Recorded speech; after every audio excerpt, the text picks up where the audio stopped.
Alright, I guess we got time for a defect run too. If it's going to be that short.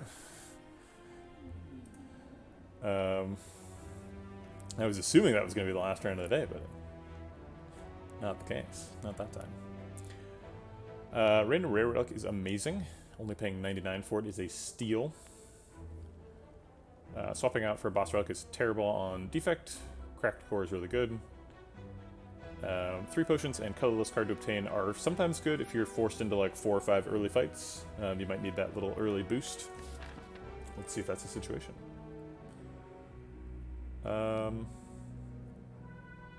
Doesn't seem to be.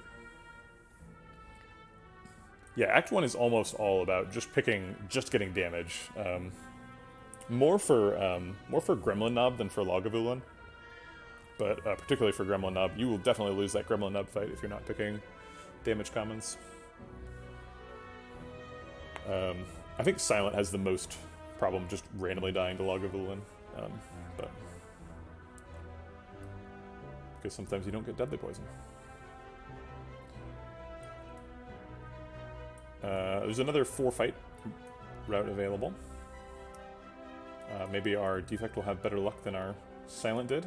Also 3 fights and 2 question marks, which is kind of what I'm looking for. Fire, Elite, Fire, all looks good. These are optional, we don't have to do those. We can choose to go this way and get an extra Fire.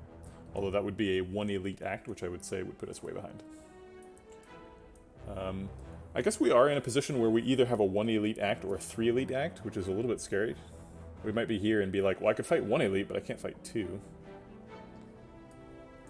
But I think we'll plan on getting at least 3 and hopefully 4. Hey, Redbeardy. Thanks for the raid. Appreciate it. Hope your stream went well today. Let's see what that rare relic is. Ooh, it's an old coin. Okay, the value. We paid 99, got 300. Wow. Hey, Brainface. Always great to have Redbeardy's Raiders here.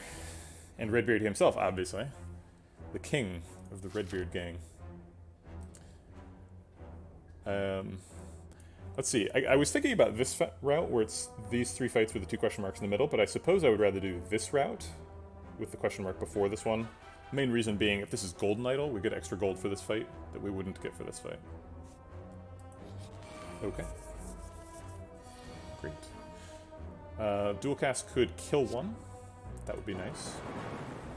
Didn't happen. We'll double defend then, try not to take too much damage.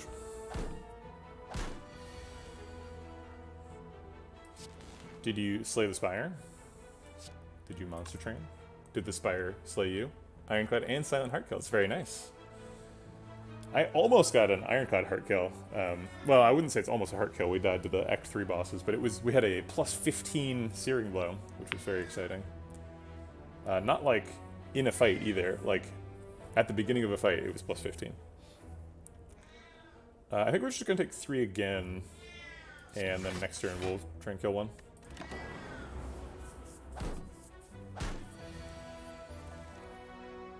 There will be a VOD up for it. Omnicloud. I guess we just end turn twice. We don't have to deal with this armor. Okay. There's a Claw available. Claw Rebound Streamline on floor 1. I didn't really talk enough about that old coin. It seems like probably we're going to go to this shop because we can... An old coin. But actually that puts us a little bit... It's kind of an awkward spot. I should have reevaluated my pathing when I saw the old coin, because we should have gone, like, this way or something. I don't know if old coin enables us to fight Mega Elite, though. Fighting only 2 hallway fights is a little sketchy. But we have to go to a shop, right? Like, we get so much value out of that. So if we're going to a shop, do we try to do claw stuff?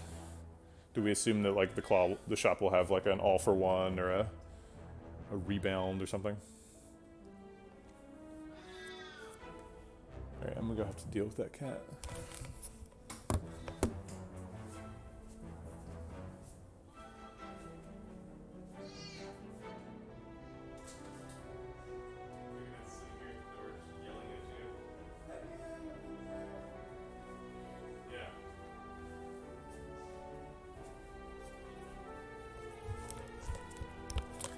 The cat was standing at the door to the porch, yelling at my wife, who was outside gardening. Let me come garden with you. I love gardening.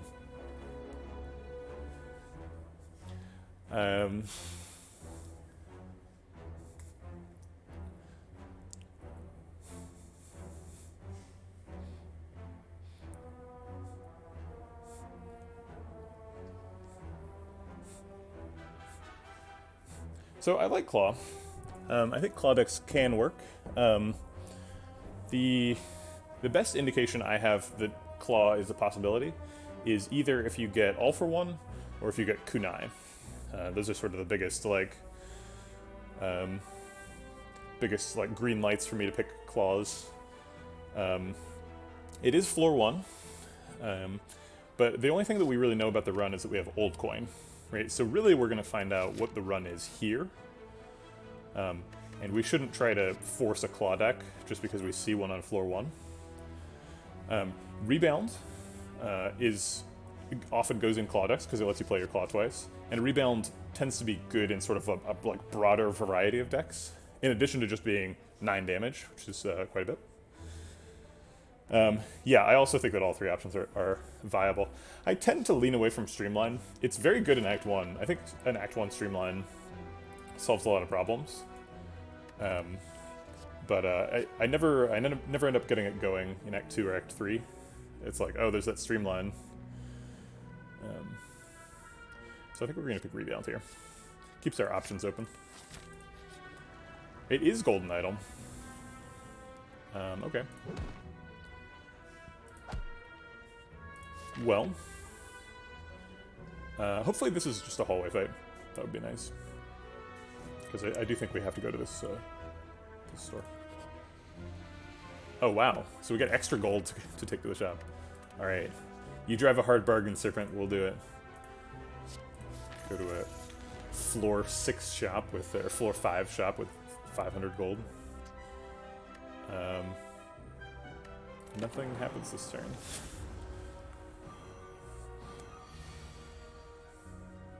What if we see a Hand of Greed at the shop?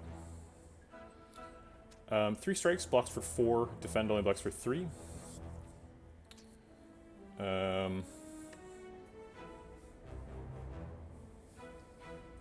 We could Rebound Strike and hope that the Lightning Orb hits him. I think you have to kill the heart to get beta art. I am not entirely sure.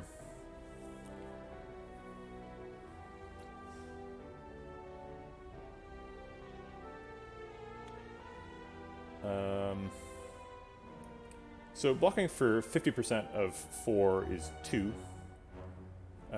So the max block we can possibly get here is Rebound, Strike, Defend. So that blocks for 2 there and 3 there. And I think I'm going to trust Math. I'm going to let Math do its thing here.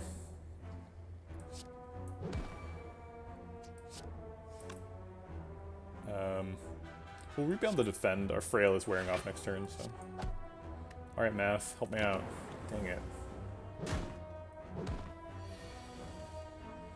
Some of the beta arts are good. Some of them are just like... just what the card looked like while it was in development, which is, like, spoiler alert, hella ugly.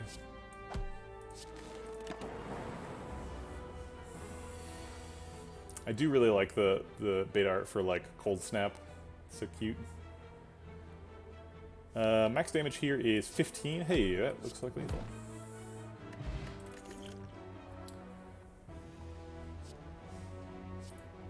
But, like, this beta art is just like, what? I haven't turned on, but it's weird. Turbo beta art's basically... Oh wait, no, that one's a joke. Huh, maybe I'm not proving my point here. That one's a joke too. Oh my god, maybe they're all jokes. Actually, I like that joke. Good joke. Well memed game. Well memed.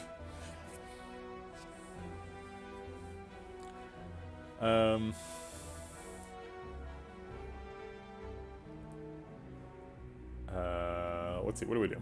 So we've picked a Rebound. We're about to go to a shop with 500 gold. Do we pick Turbo and just assume there's something expensive at that shop that we want to play? If there's like a meteor at the shop, do we buy it? Because there could be like an echo form or creative AI or something.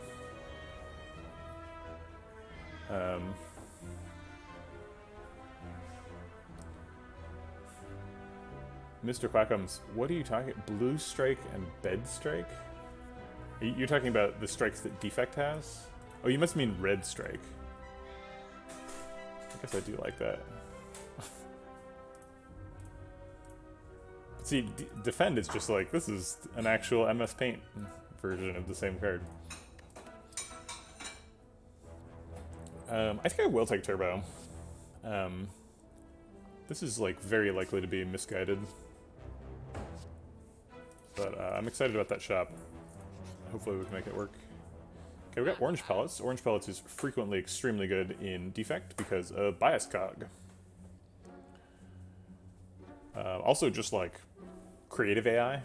One of the problems with Orange Pellets is one of the resources is consumable, right? Like most decks are not capable of playing powers every turn for very long. You just run out of them in your deck.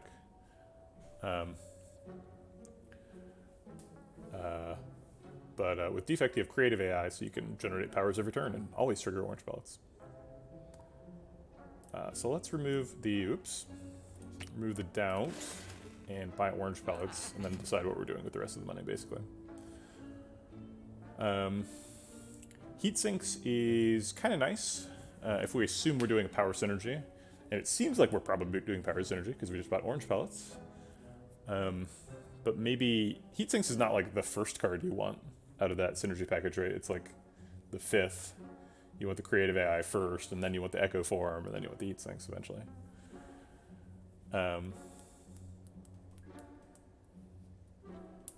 Oh, I know Heat Sinks is a good card. I've definitely had good Heat Sinks runs.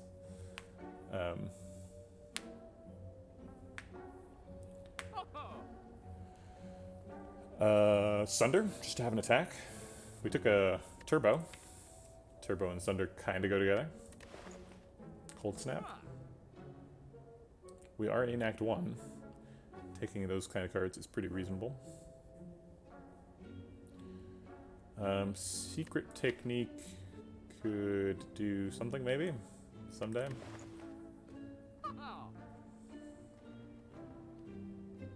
If we buy these two, we've spent 143.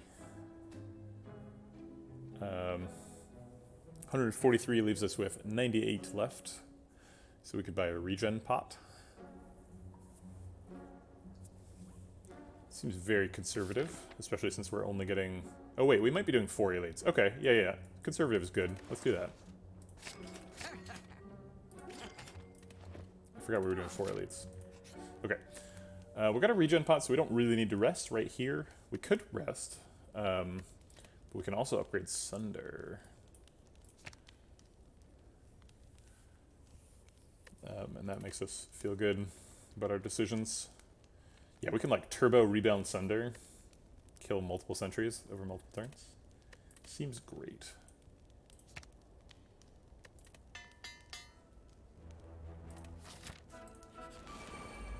Here they are, the sentries. We have a Sunder, but we can't kill anybody with it.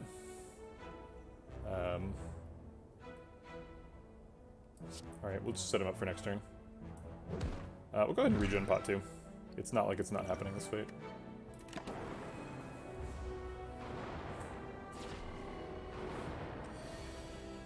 Okay. Straight kills him. What do we need next turn? Looks like that defend back would be pretty useful. So I'll just rebound the defend. I don't think we're killing him next turn, so we'll go for him in 3 turns. Counting this one as one of those turns.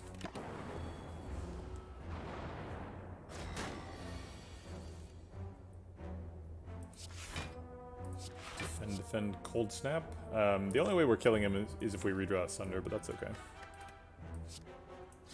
Maybe we will.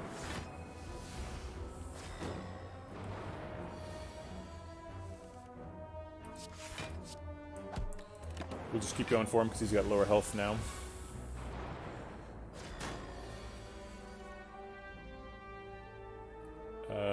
Rebound defend is probably happening. And then I guess strike.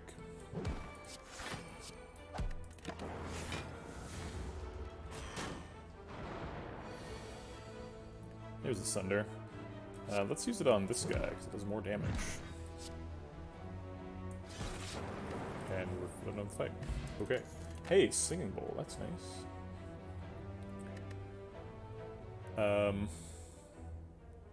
Could take a second Cold Snap. We could take some max HP. Are we gonna rest after this?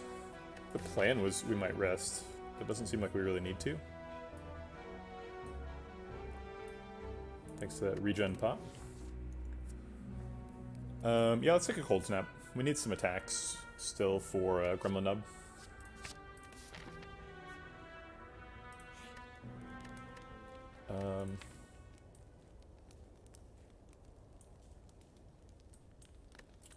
So we could rest. We get full value out of that. Go up to 60.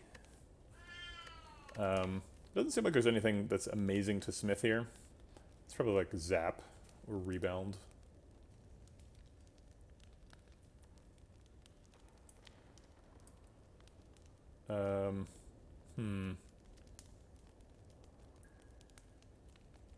Damage upgrade is up to 12, so it's 3 damage. Not an amazing upgrade. The reason you put it on Rebound is because Rebound has a really high drawn played rate. I feel like a lot of the time when you draw Rebound, you end up playing it. It's a pretty exciting card to have in hand. It also just like already has a good damage per energy rate. 9 for 1 is good for a non-watcher card. And since it has such a good rate, it has a good drawn played rate. So any upgrade to it is good. Yeah, free zap is good too. I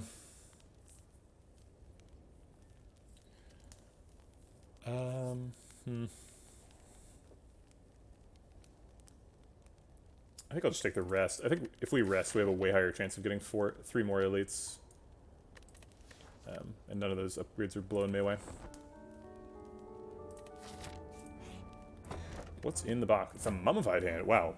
So we got, in the first 5 relics, we got 2 really powerful power synergy cards. So I guess we're doing power synergy stuff. Let's see what Lagavulin has to say about it.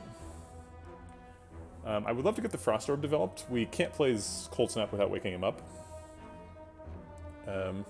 Yeah, that Heat Sinks is looking pretty good now. Yeah. It's pretty justifiable, I think, to not buy Heat Sinks when it's your only power, but yeah, it definitely would have turned out well. That's results-oriented decision-making. You don't want to be doing that. I want to play Cold Snap. That requires us to wake him up. I think we'll just wake him up. Zap Cold Snap. Strike. It's a fine way of waking him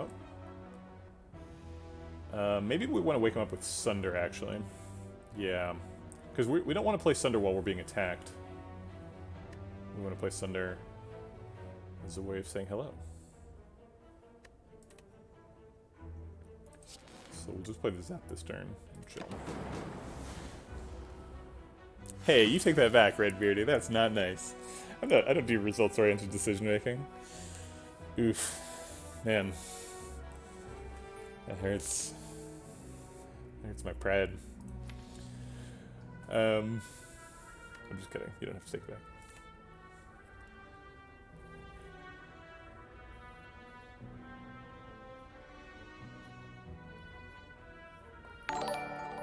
Let's see. We got a follower. Stealth 300. It's like the movie 300, except you never see any of the Spartans. That one guy from Troy just like walks up to that pit and gets knocked in. You're like, what happened? The Stealth 300. Fusion would be good. I think Meteor is probably a direction we're going eventually. Meteor with Mummified Hand is good. We also already have a Turbo.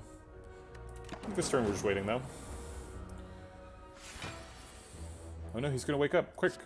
Sunder him.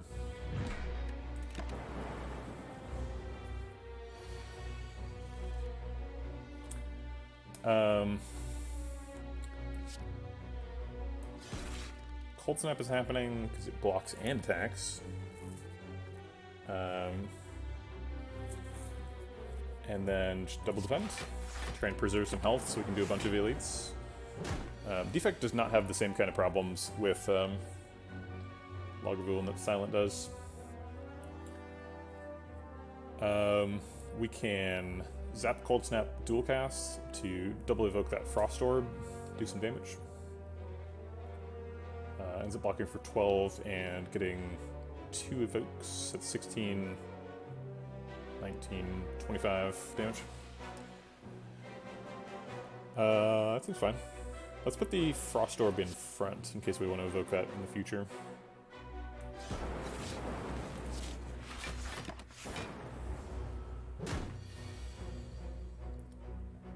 Jeez, how do you get 120 HP with apparitions? My goodness, that must have been a really, really hungry Ironclad. Alright.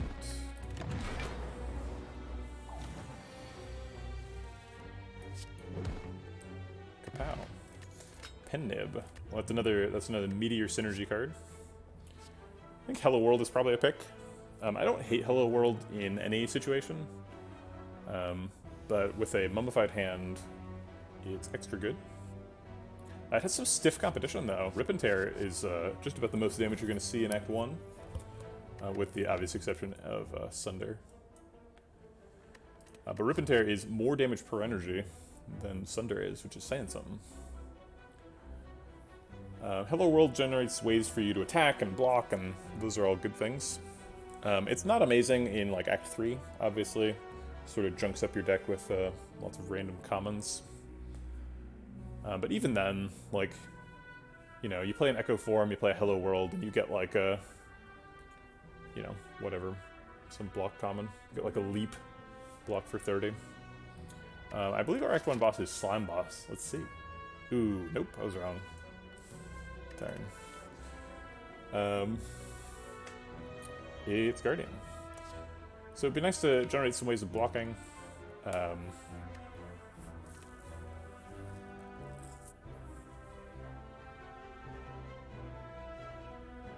think 3 is better than 5. I guess you guys are having some other conversation I'm not aware of. Rip and Tear is quite nice though. Pen Nib. Yeah, Rip and Tear is hard to ignore.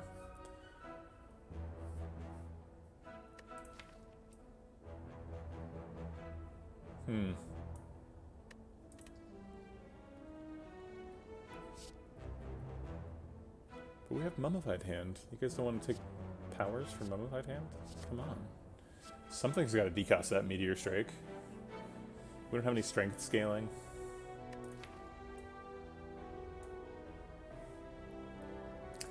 Is Hello World good against Gremlin Nub? I feel like Gremlin Nub fight, if you're doing it right, only goes like 3 turns. You want to be killing him before he hits you for 24. It seems like Hello World is a little bit slow for that. Like if you get it on turn 1, it's okay. But if you get it on turn 3, it's taking up a hand slot. I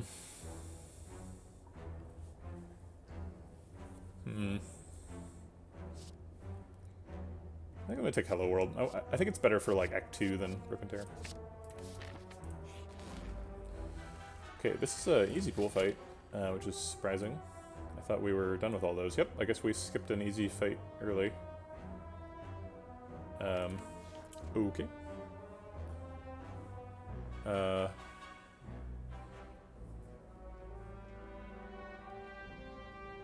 well, we'll play it here, see what we decost. It's a dual cast. We're able to cast one of our orbs twice.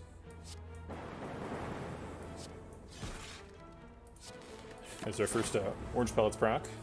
Very impactful.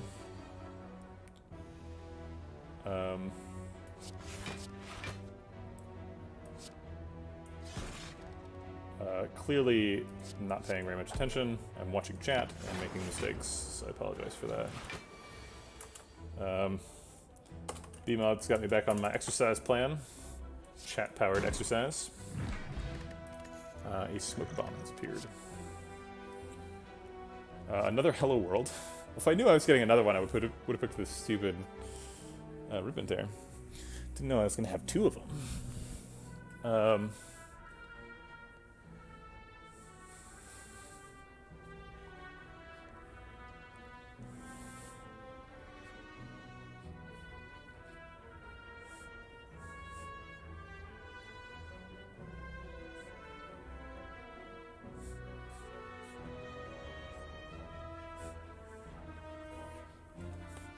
Right. Why are people talking about Runic Dome? Must have been something from Redbeardy's stream.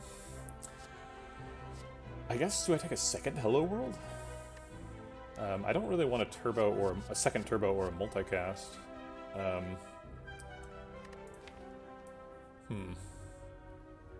guess the multicast could be good. Maybe we're trying to do energy stuff for Sunder.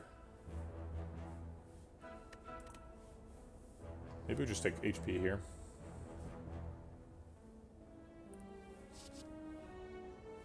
Yeah, I think 2 Hello Worlds is too many. So let's take the HP. Smoke Bomb.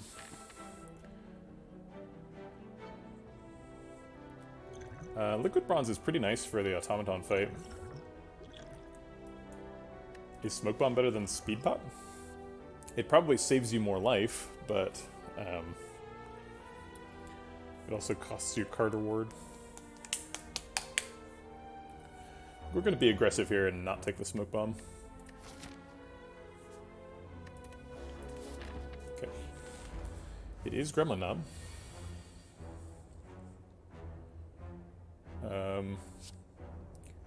Well, I mean, you'd want to escape because you're going to take more than 2 damage. Yeah, I do love turn 1 zap against Gremlin Knob. That's a good feeling.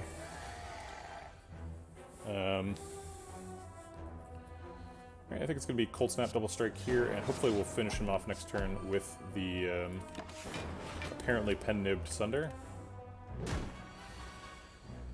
Yes, indeed. We actually, so we can set up pen nib a little bit better for next fight if we strike Turbo Sunder. So I'm going to do that instead, even though it is skipping to 64 damage, which is just fun.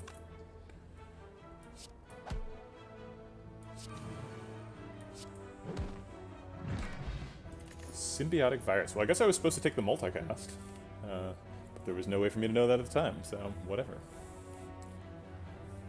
This one definitely looks like max HP. Third Cold Snap, Barrage with no way of getting orb slots, in what's probably a Power Synergy deck, or an FTL for some reason.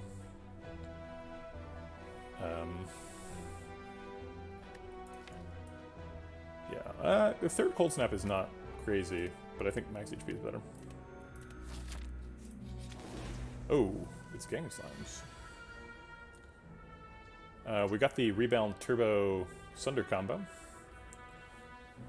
so we can do stuff with that.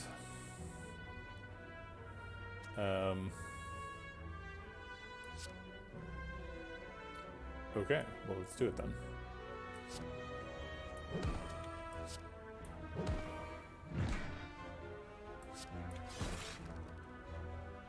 Oh, that's true. FTL is a good, I think it's, yeah. I mean, I don't think we're going to have too much problem playing an attack.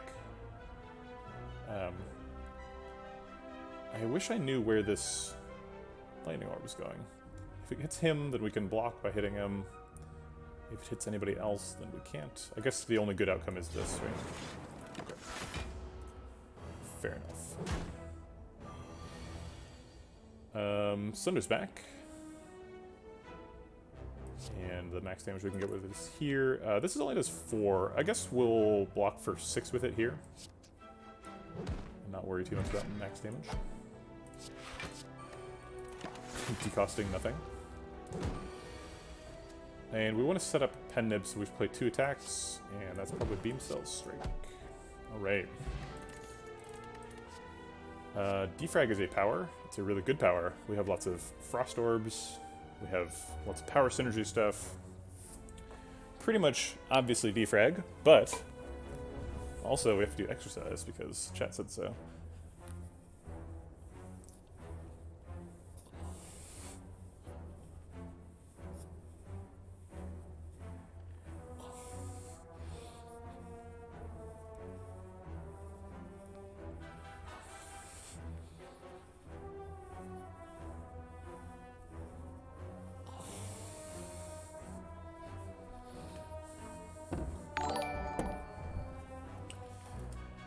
Thanks for the follow. I am Smoke.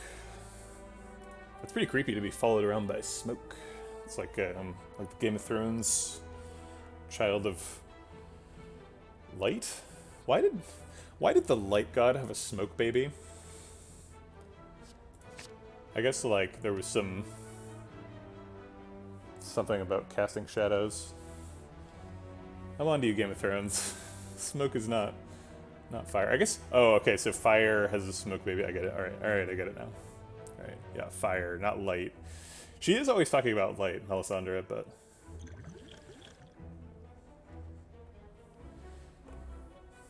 it could just as well have been the song of Light and Dark. I think Swift Pot is worse than Speed Pot. I am now in danger of throwing away my second potion to keep Speed Pot around without using it. But hey, you know what? That's how it is. Oh man, Smoke has caused me to go get coconut twice. The way that I've dealt with this in the past is that I've gone and got coconut, and then like half an hour later, I'll go get coconut again. But I'll go get coconut.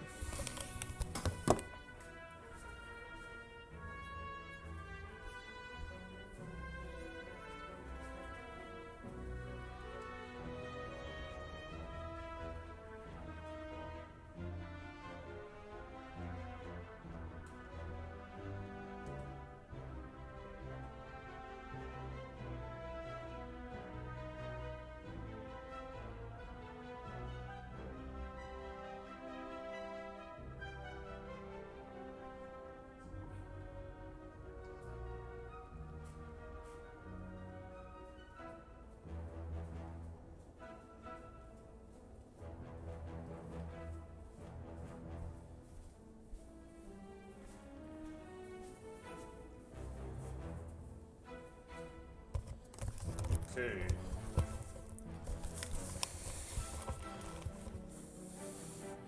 Coconut's never good. This is coconut.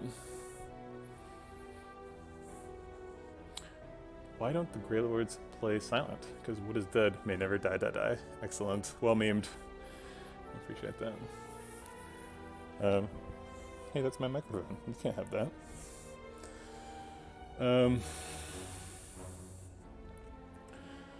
Let's see. Okay, Coconut's getting fidgety. Put her down under the pillow. She's letting me know about it too. Alright. We can't pick Swift Pot because Speed Pot's too good. We've got Speed Pot orange pellets. We can't be taking Swift Pot over that. Well, we have Pen Nib Sunder, so I guess it's time to go. We could try and get Defrag to hit Sunder with the Mummified Hand, but that seems really risky and unnecessary. Time to wake up, Lagavulin. We're playing all the cards in hand. We don't even need to play Turbo to do that, so great. I think I will rebound the Defend. Defends are pretty useful for next turn.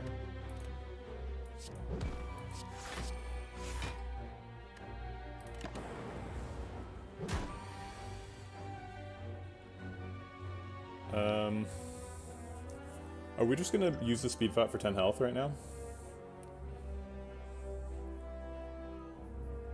I really don't want to take that much damage. It's a lot of damage.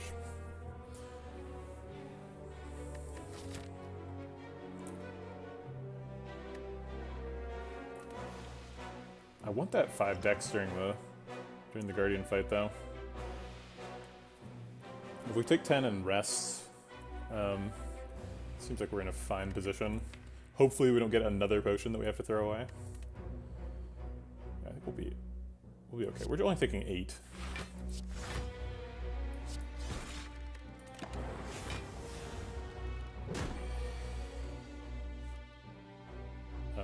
Zap dual gas is lethal. We want to set up Pen Nib though. So I guess we strike first.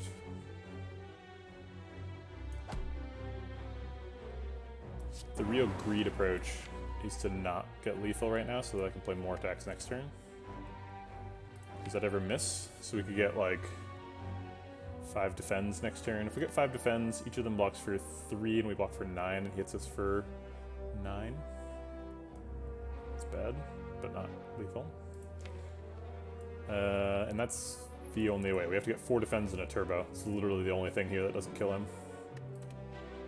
Oh, that's not quite true. We need 12 damage. So if we got 4 defense and a cold snap, that also doesn't kill him. Oh wait, no, cold snap evokes the orb and kills him. I guess 4 defense and a rebound doesn't kill him. Same with 4 defense and a strike.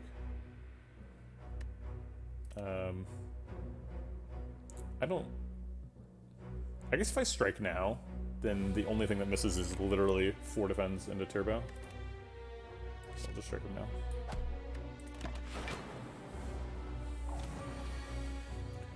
Alright, so we can kill him by playing the largest number of attacks, like this. Next one kills him. Okay. Ornamental fan, huh? I guess we should have taken that claw. Shoot. If only I had known. Oh right, card reward means more exercise.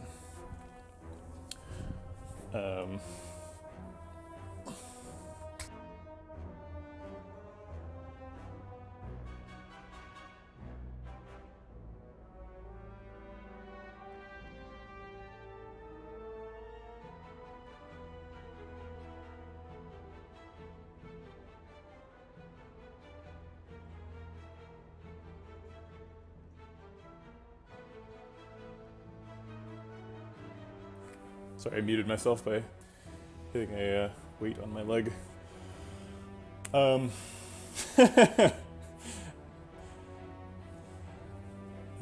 Flex, part of your daily defect diet. I don't think any of these cards are good. But it's for temporary strength. I'm gonna be back to being my normal, unyoked self by the end of the stream.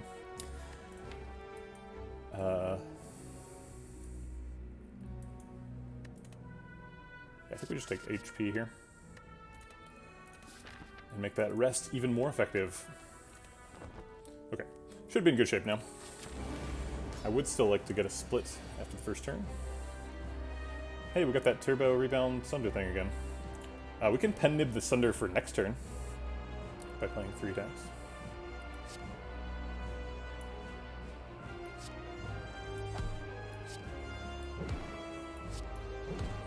And get the old split here.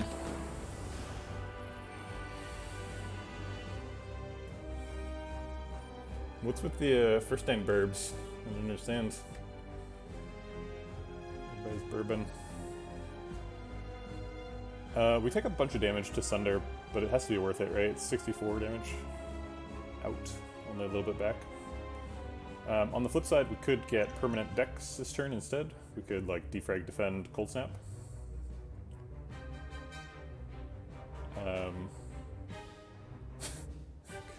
I guess I have to go to more first Dane streams, and then I'll find out what the burb is all about.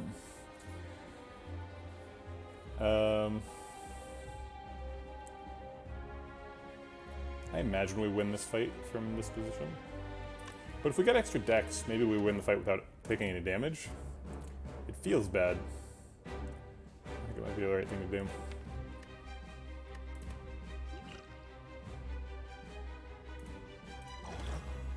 Okay.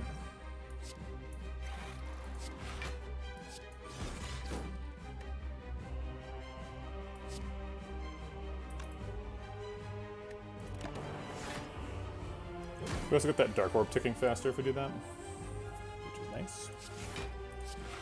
And let's go ahead and put it right in front so we can dual cast it when we need.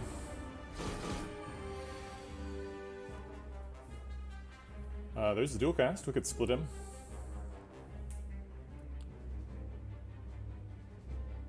Do we need to split him? Blocks for 20 if we do.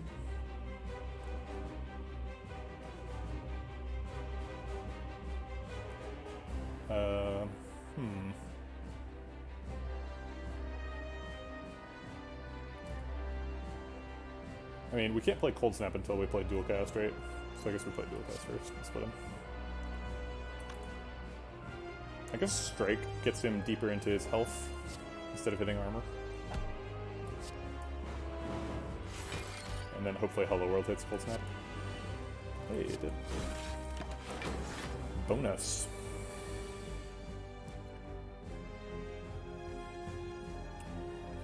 Max defend is like cold snap, zap, recursion.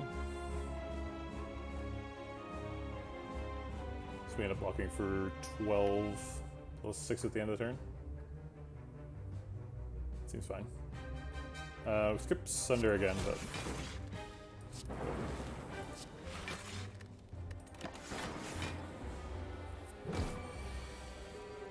here's the Void. Double defend. Hit turbo again. Or descend.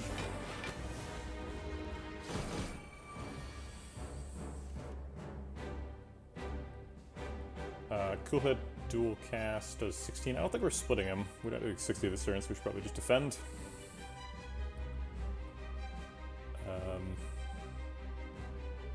It's going to be very difficult to get both recursion and dual cast to hit a Frost Orb, but I guess we can. We can recursion Cool Headed dual cast. So that ends up blocking for 6 plus 12 is 18, so it blocks out easily. And we get to draw cards. Okay. I guess Cold Snap blocks out too. Does a little bit more damage. Still got the 9 at turn block, takes us up to 15. Get an extra 6, blocking for 21.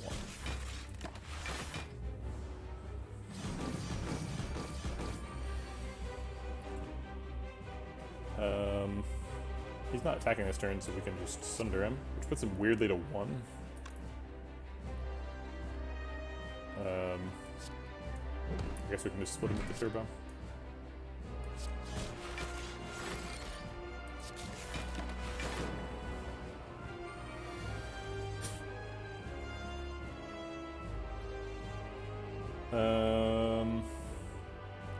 Do we have lethal? Yes. Okay. Leaving Pen Nib on 8. Seems fine.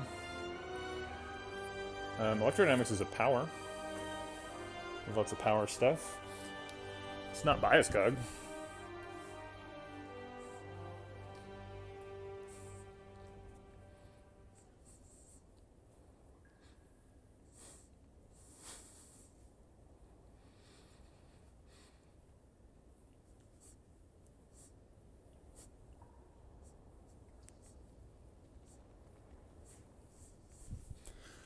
Right.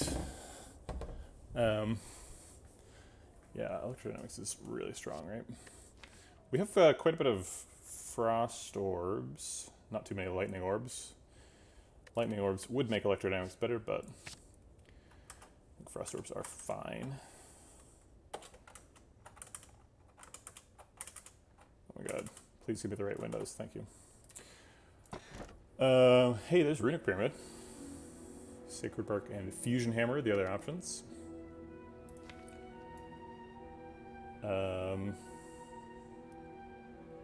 We already kind of have an energy relic in Mummified Hand. We just need to pick a bunch of powers. Hello World and Runic Pyramid is a little bit of a concern. Also a concern, Coconut the Cat.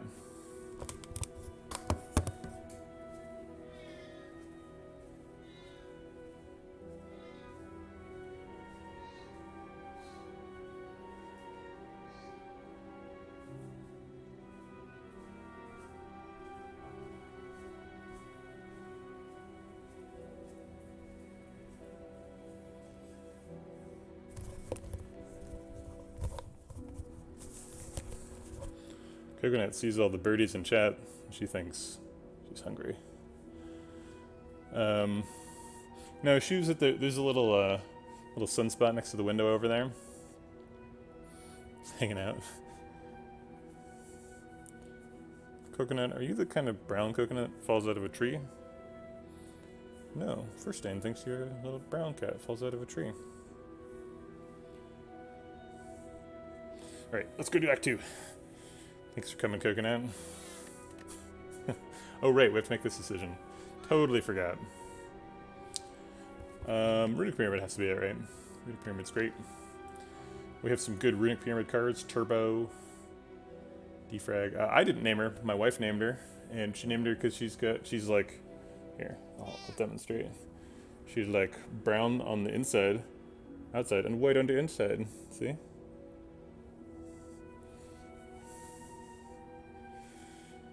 we go. She hates that. Sorry about that, Coconut. They've betrayed your trust. Yeah, let's do that. Seems great.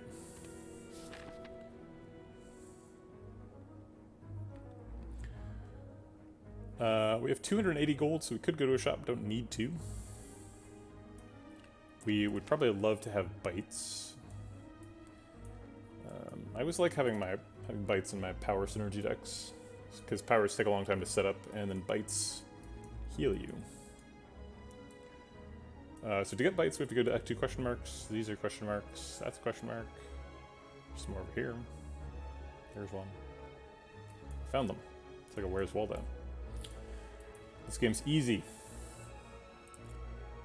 Alright, I'm gonna take this path so I'm not forced into the elite.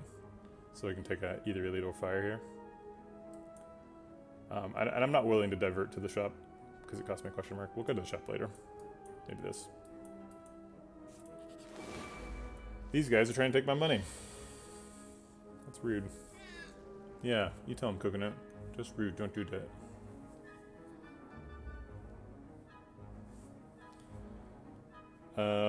Okay. Cold snaps are happening. Oh. Pen nib, huh? I guess we should probably wait until we draw Sunder for the pen nib, ideally. It only costs us 2 health to wait until next turn. So let's wait until next turn.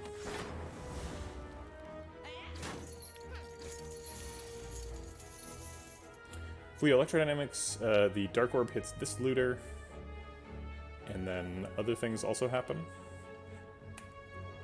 So he takes 12 and goes to 26. Math.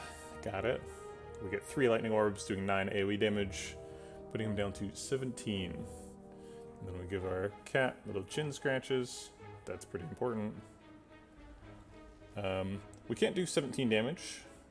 Cold Snap plus Strike is 12. We can move down to 5. Oh wait, Cold Snap actually does do... so we do actually do exactly 17, because we do Cold Snap Strike, which is 12, and then we get 5 extra for evoking one, so it's 17. So we do kill him with Electrodynamics, assuming that we can play Cold Snap Strike, but we always can because we have Turbo. No matter what Electrodynamics hits. Alright. And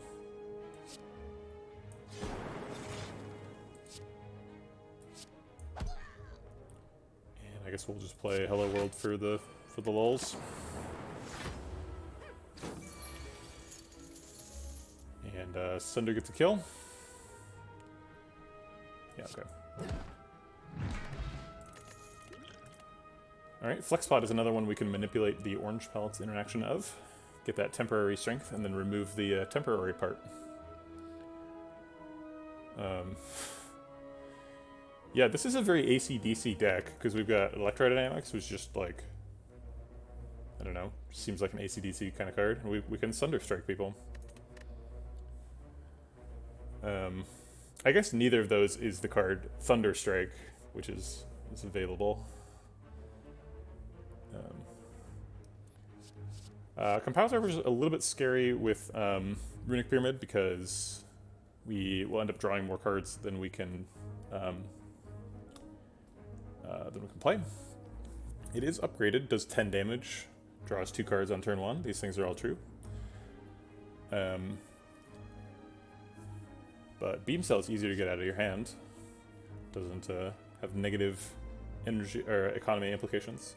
We are actually able to keep up on the economy pretty easily, though, with the Mummified Hand, at least in the first couple of turns. It is up against max HP. Also a rebound.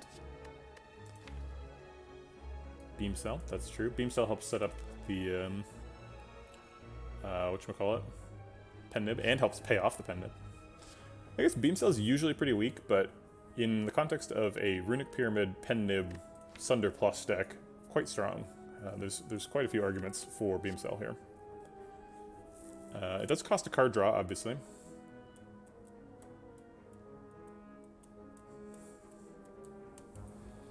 Yeah, I don't think we're going to have too much trouble proccing pellets, since we have a Mummified Hand. So like when we play a power, something else will be free. But I do think Beam Cell's pretty good here. Also, with Mummified Hand, if you have something that naturally costs 0, that's like, you can sort of control your Mummified Hand RNG, because it can't hit the pre-existingly 0-costed thing. Chosen.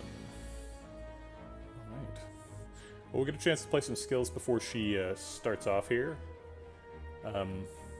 We can also purge debuffs pretty easily, so maybe we save the defrag to purge debuffs. I kind of like that.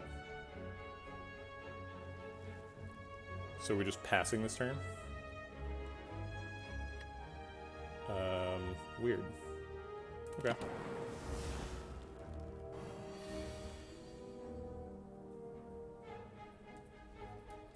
Alright, so we can purge the debuffs this turn with, like, defrag, cold snap, defend. And then turbo out, like, a couple more defense. Or actually just one more defend.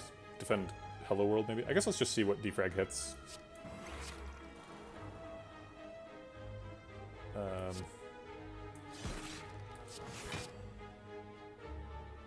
It's always weird to me that you get that daze. So we're currently blocking for 8. I would like to block for 13. Hello World could hit either defend or defend.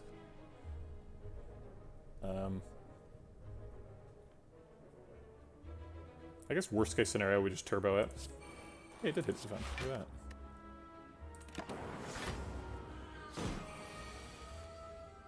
that. Okay. We are nowhere near setting up a Pen-Nibbed Sunder. So we need to be defending ourselves this turn.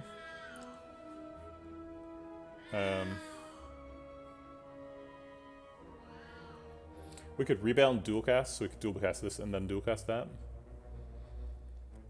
But we can't really play Electrodynamics until we're able to dual cast that Dark Orb, unless we don't care, which is possible.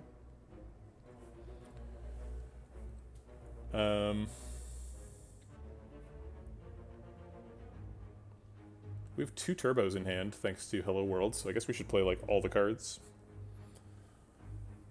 Maybe we have Lethal? If we Electrodynamics, we do 9 plus 19 is 28 damage. 28 puts him to 60. Sunder plus puts him down to 28. Rebound plus puts him down to 19.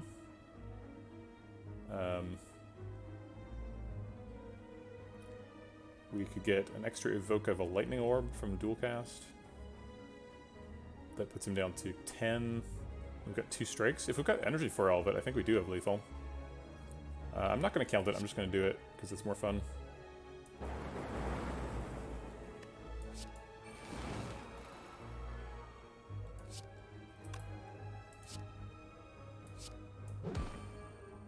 Oops, I rebounded a turbo. We definitely don't have energy for all of it. But we have lethal anyway. Okay. There's the second claw. We could have picked that floor 1 claw. We would have been in such a better position right now. If we had just skipped that stupid Sunder. Oh wait. Oh, I guess the rebound was the card, the floor 1 card. My mistake. This looks like pretty clearly a max HP here.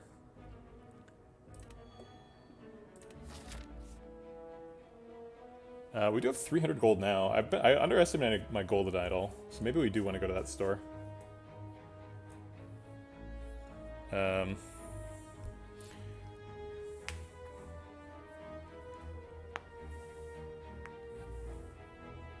Yeah, let's go to the store. Sure.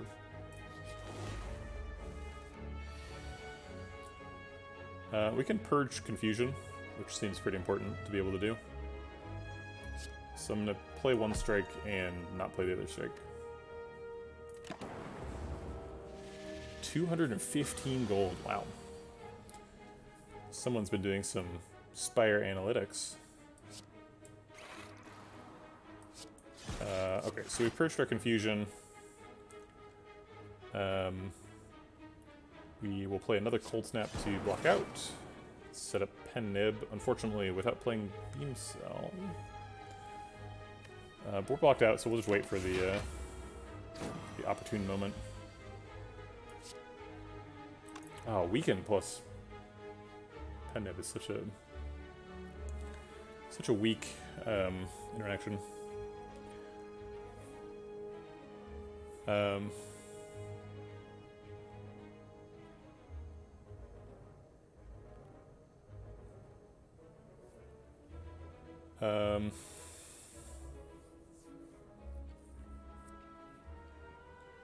Let's see. Okay. I guess we'll do it because we have Pen Nib up. And then we have Turbo. So we'll Turbo to Hello World, see what that hits. I guess we should have Beam Celled right after we played the thing.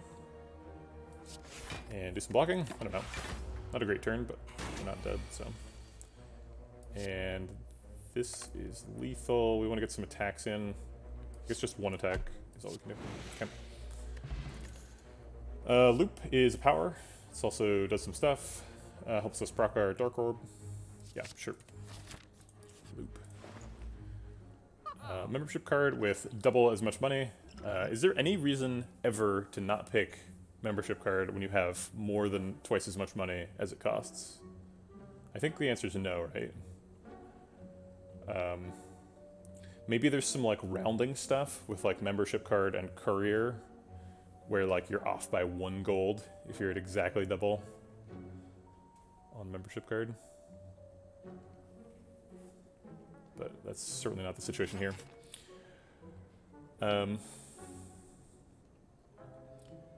Capacitors of power.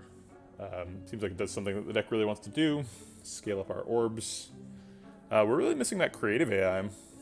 Could really use that.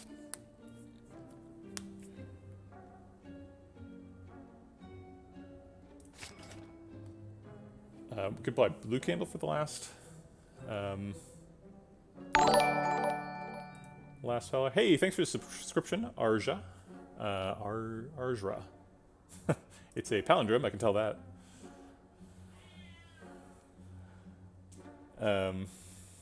You know what? I said that I was going to have my emotes set up, but I still don't. I apologize. I'll do that right after the stream today, and I hope that I will not forget. We can afford Oddly Smoothstone and Card Remove, too. That's nice. We could afford Oddly Smoothstone and Dark Shackles. Dark Shackles with Runic Pyramid is very good. Yeah,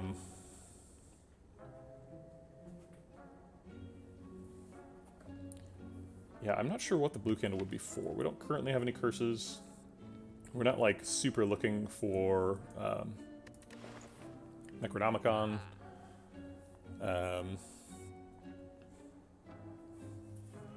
So I think it's probably going to be Oddly Smoothstone and then either one of these two. I guess we could do both of those and then a potion.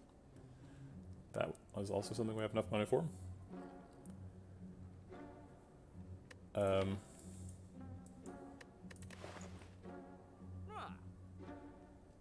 think I like Smoothstone and Dark Shackles. Oh my gosh, we are looking at it. We could get Necronomicon here. It's really good with Sunder. It gives us random powers every turn sometimes. Or the power one is only at the beginning of the fight, but still, this thing's insane. So let's read it. It is a power. Okay, great. Well, that seems nice. Now that we've done that, maybe we need a rest. Seems like taking this elite fight at 25 is potentially a big mistake. So I think we're going to rest and go start with that elite.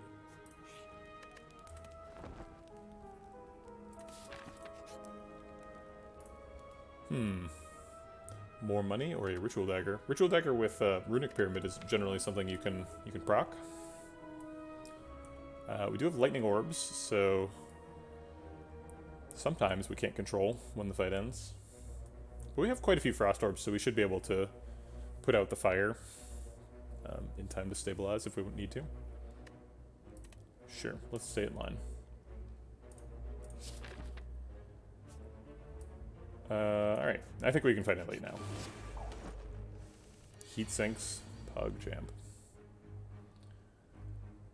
Let's hope Heat Sinks hits Electrodynamics and we can go off right away. Ooh, it did. And we drew the Ascender's Bane. Combo over. Thanks for coming. We've played 2 powers, but no attacks yet. We could play Flex Pot and then defend and attack. Thanks for the follow, Gammy Num Nums. Appreciate the support. Although I don't appreciate, you just made me hungry. I was already hungry. Go around talking about Num Nums.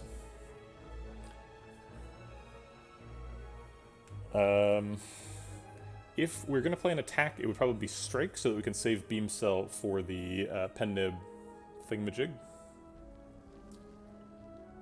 So it'd be like Flex Pot, Strike, Defend. That seems pretty reasonable.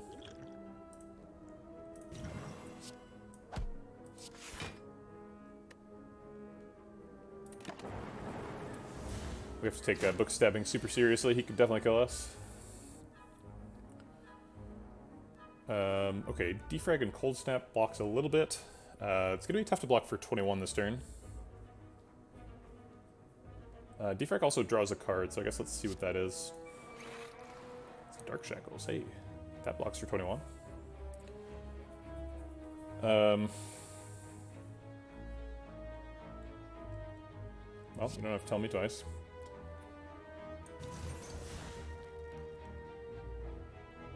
Okay, we're at 5, so we need to play 4 attacks and then Sunder, ideally. I guess those attacks can be like Rebound and Cold Snap and Beam Cell, and then we draw 1 more. I guess we draw the Cold Snap. Oh wait, if we play Cold Snap, we're losing the Dark Orb.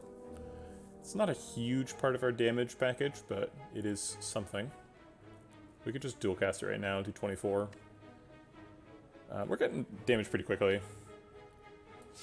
So I think we're just trying to build up and potentially Sunder him next turn.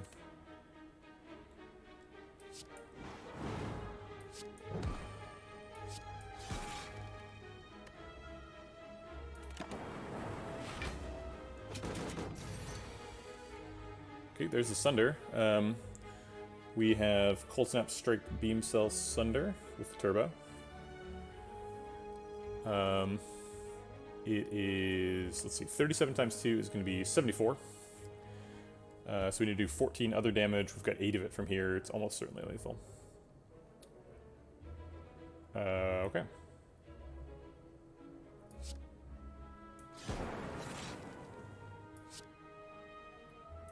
I said strike, but I did the math correctly. Oh yeah, 111 damage. Okay. Alright. Hello World Innate. The way I said it out loud was a mistake, and I would have used the pen nib on the little setup card, the Beam Cell, which would have been very embarrassing. Oh, we should have played Beam Cell first, that's correct. I was just thinking play Beam Cell when pen nib's on 8. And not actually doing the correct thing to maximize damage. You are correct. Stack is quite nice with Runic Pyramid, because you can just play it when it's doing a lot.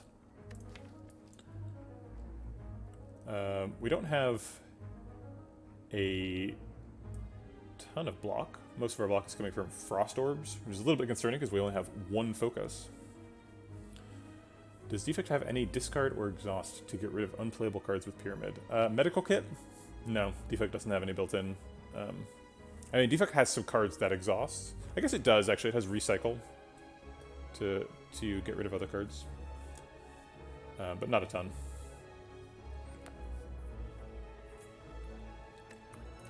No, there was no reasoning. It was a suboptimal play. I mean, the definition of optimal gets a little bit fuzzy when you're able to win the fight without spending any resources. So maybe Yeah, it's possible that the optimal play there was to spend Pen Nib without killing him somehow, and then get a couple more procs towards the next Pen Nib. But I was just pretty happy to get a kill. I don't think we want another Hello World. Now that we have the Runic Pyramid, 1 is definitely enough. So I think it's stack or skip. And I think it's stack. We don't have like a Reinforced Body or a Glacier or any other like big block cards. So we kind of need the kind of thing that stack does. So let's get it from stack. Alright, we're going to be dodging that Mega Elite. Ooh, a Courier. Wow, all the gold relics. We got a Golden Idol, Old Coin, Courier, and a membership card. We like literally got them all, right? Are we missing NA? Other than, obviously, Ectoplasm.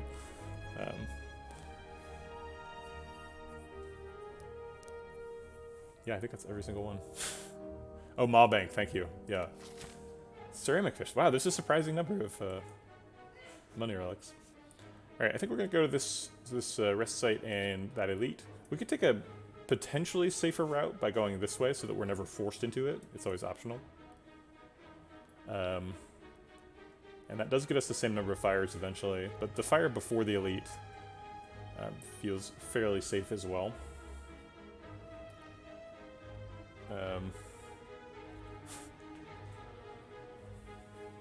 Yeah, I've had runs where I died with like 1,000 coins, and I'm like, oh, if I was able to spend this resource on keeping me alive, I wouldn't be dead right now. I would still take bites if we find it, and we could get 2 question marks over here. That is something I was thinking about.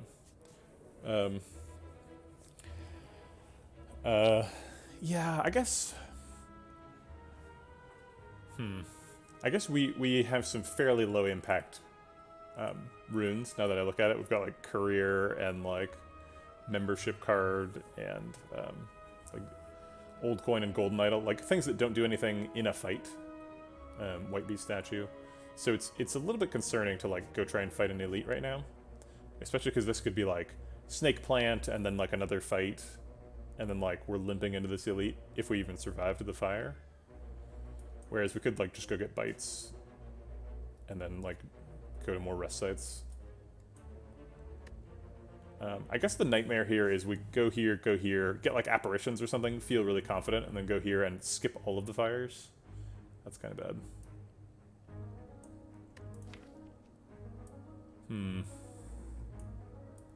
Yeah, we need to rest so that we can, or we need to go to a campsite so we can upgrade defrag. I don't think we can plan on the elite. I think we're planning on skipping the elite. I'm not too attached to that stack. It's fine. I don't think it's worth 114 gold. Like, that's 228 gold in membership card equivalents. That's like a very expensive random relic. I'm not paying 228 to keep a stack. No, thank you. It's a pair. Okay. It is a snake plant. Okay. I guess I'll play 2 electrodynamics, sure. I'll put a Frost Orb in front. Wait, there's no way to put a Frost Orb in front. Okay, I'll put a Frost Orb in the middle.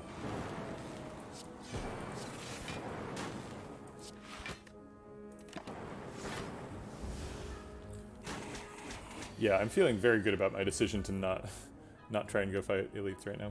Okay. We can kill him. I guess we can't strike first. If we strike first, we don't have the energy to loot Sunder. But we can strike first because we have Dark Shackles, so we can block out this turn.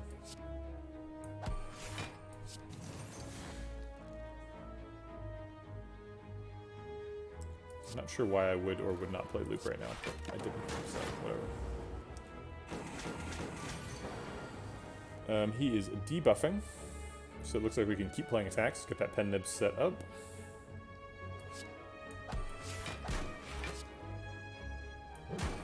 Oh, I guess we probably killed him. Oh wait, no, he's alive. Just barely. Alright, we'll kill him with the Beam Cell. There's a stack plus. That's a... We just upgraded our stack.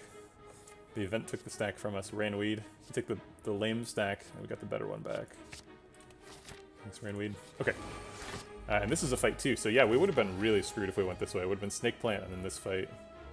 And we might have even died, because the... Yeah, we'd be at 6 right now if we didn't have the pair. Would be an issue of great and immediate concern. Alright, so we have Rebound Sunder, which kills Sentry, and gives us our energy back. We don't really need the energy back. So we could just Rebound and Sunder Spirit Guardian. That feels kind of weird, because it doesn't kill him.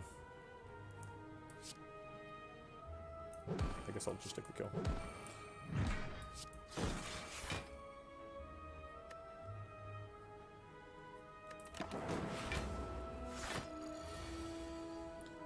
We have a kill here, probably. Oh, wait.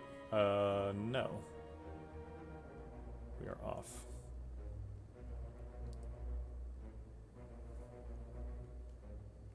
Crap.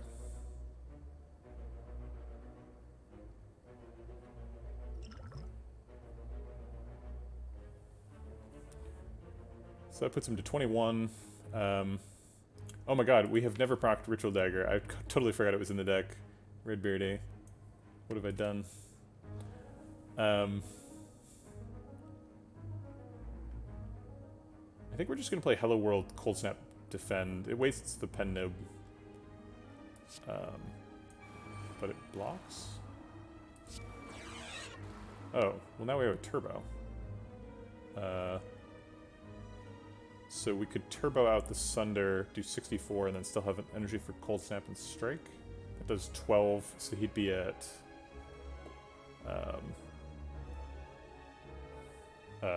9.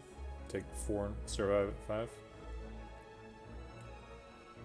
5. I guess him surviving at 5 is fine, because then we can Ritual Dagger him later. Look at that.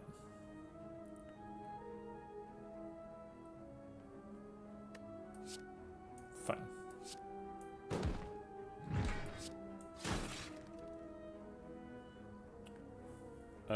Let's see. What's the advantage of striking here? We could accidentally mess up and not be able to Ritual Dagger him because of Lightning Orbs. But that seems like it's 3 turns away, and I'm pretty sure he's blocking before then. Actually, no, he like never blocks again. I'll leave this here. We can play it later if we need it. Okay, there's Ritual Dagger, and it's ready, so let's crack it. Okay. Essence of Darkness. Force Field seems good. We are in need of ways to block. That's one of them. We play a lot of powers. Force Field. Alright, let's not fight this elite, because we would die.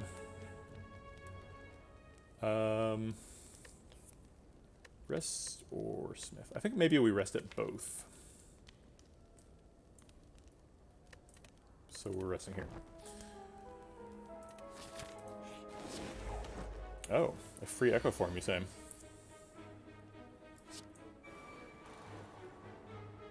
We should keep at least one power in hand so that we can get rid of the confusion.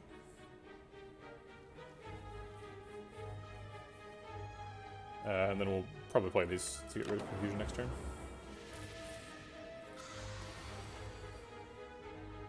Alright, everything came up expensive, which is too bad, but we do have a Turbo, so we have 5 energy. I guess let's see what loop hits. Or double loop, as the case may be. It hit Ritual Dagger and Rebound, which both cost 1 originally. That's irritating.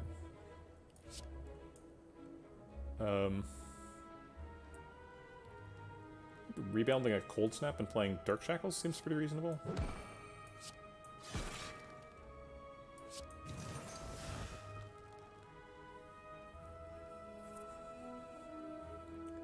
And I guess I'll play Hello World to try and defend ourselves.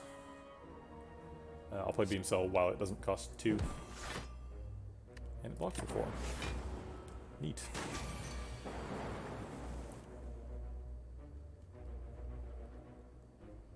We could capacitor cold snap if we wanted to hold on to that dark orb, but moving the dark orb, if we wanted to hold on to the lightning orb, but moving the dark orb forward seems fine. No mana changes. Weird. Yeah, so we're in Act 2, and our Act 1 reward was the Runic Pyramid. So we don't get any extra mana, but we do get to not discard our hand.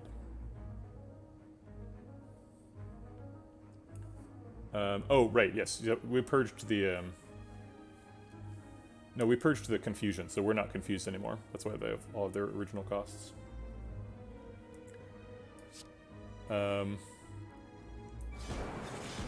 Oh, crap. I forgot about Echo Form. Okay, well, that's fine.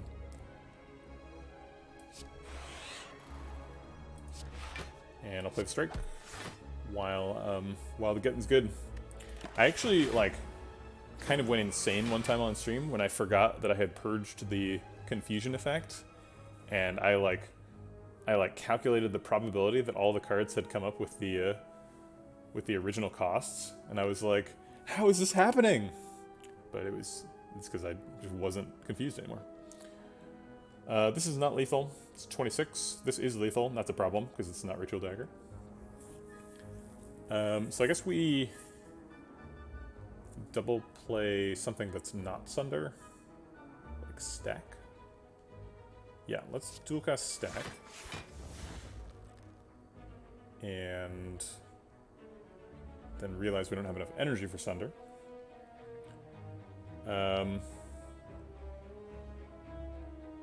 Oh shoot, would we have had enough damage because of Ritual Dagger on Pen Nib? So it would have been 13 plus 26-ish. Let's see, would it have been 26? Oh gosh, I don't remember the original damage on Ritual Dagger, and I'm weak, so it's... I don't think there's actually room for error. I think it must be a precise number because it goes up by 3 each time. So there's no two numbers that would ever round to the same thing, but still, it's confusing.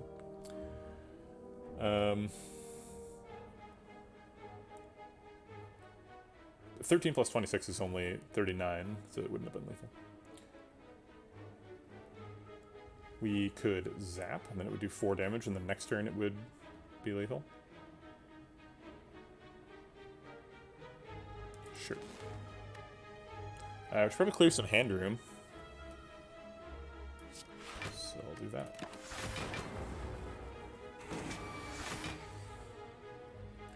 Do we trust the math? Is it 13 plus 26? What if it isn't 13 plus 26? What if it's like...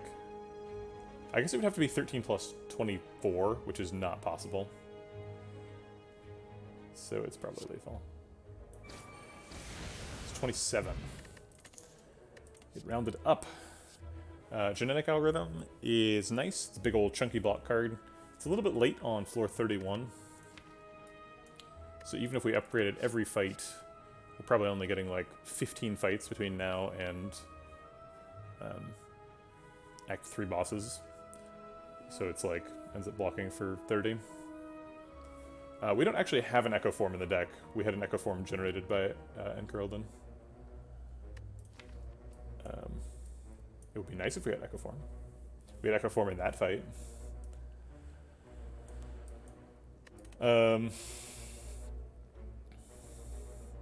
Yeah, obviously, it's just good. Echo Form every fight.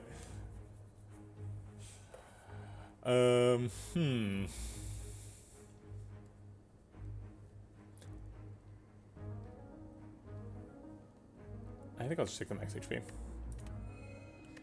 Dexpot. Gambler's Brew is really good because we have Runic Pyramid, so that's kind of a pretty good little escape tool. Essence of Darkness is not super necessary. I was planning on using Essence of Darkness turn 1 against Champ, but maybe Dexpot's better?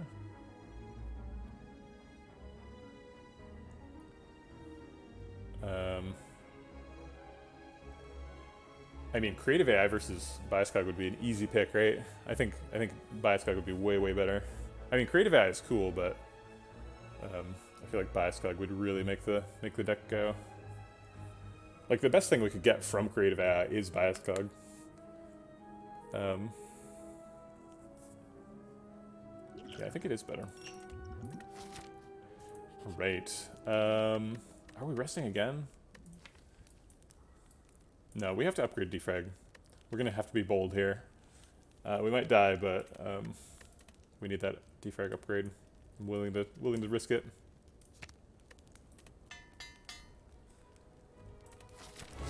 Now, if it was Echo Form versus Bioscog, then I would sit there and think for a while. I mean, I think I'd probably sit there and think for a while no matter what, because that's my jam. Alright, this is always happening. Got a stack. Wow, blocking for 6 with 0 cards in your discard? That's nuts. That's better than a defend already. A normal defend. Obviously, a defend would normally block for 8, because we have 3 decks, but that's not the point. Alright, so capacitor. And wait, do we need to save some of these for orange pellets? This one's always happening. I think we just throw fuel on the stack fire and we just like dual cast turbo stack. I guess that's taking a void for 1 health, which seems like it's probably a bad idea. If there was a button over here that you could click that would remove turbo from your hand, give you 1 health, and add a void to your discard, would you click the button?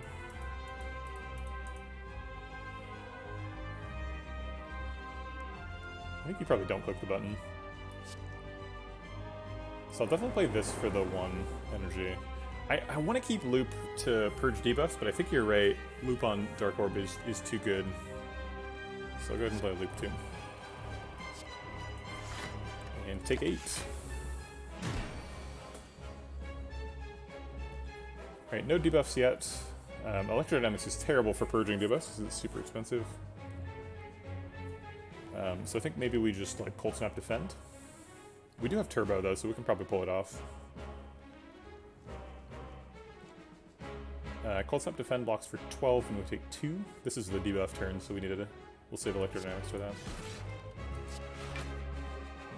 And potentially Ritual Dagger.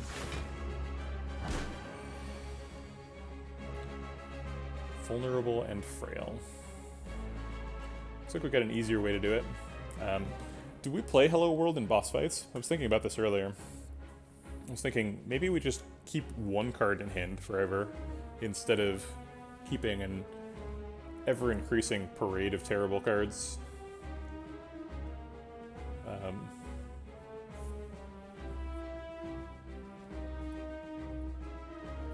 But I think Electrodynamics is actually quite good right now, so I don't need to think too hard about it.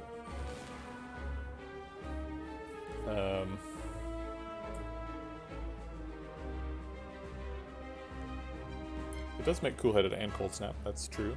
But it also just makes, like, really bad cards, right? It makes, like, Claws and Compile Drivers and stuff.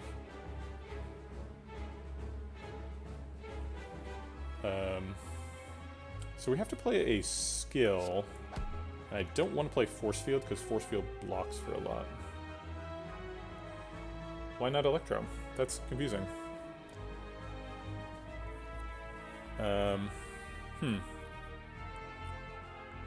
That's an interesting point. We can't fill up with Frost Orbs, but we don't have any more Frost Orbs coming.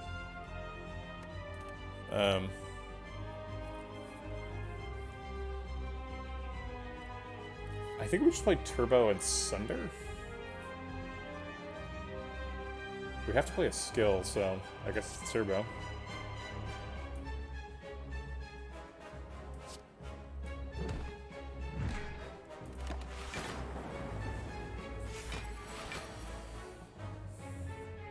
Hey, Capacitor.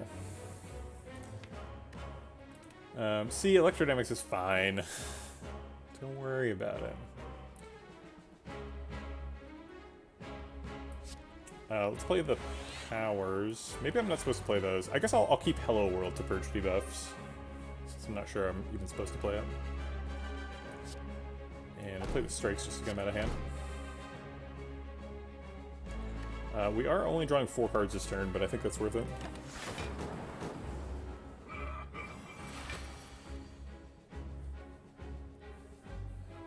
Alright, here's Force Field's time to shine.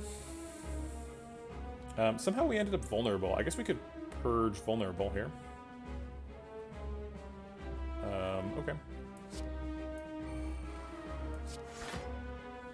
And the strike is the attack is going to be either strike or rebound.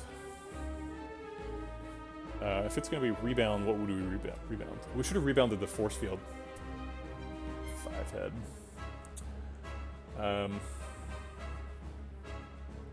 Do we have enough block? We do have enough block.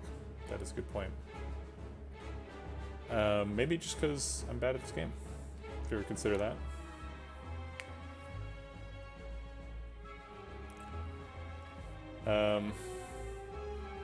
We are about to shuffle, so we will get the force field back, but yes, it could have been getting it back immediately. Now that's not the situation. I think we don't rebound anything.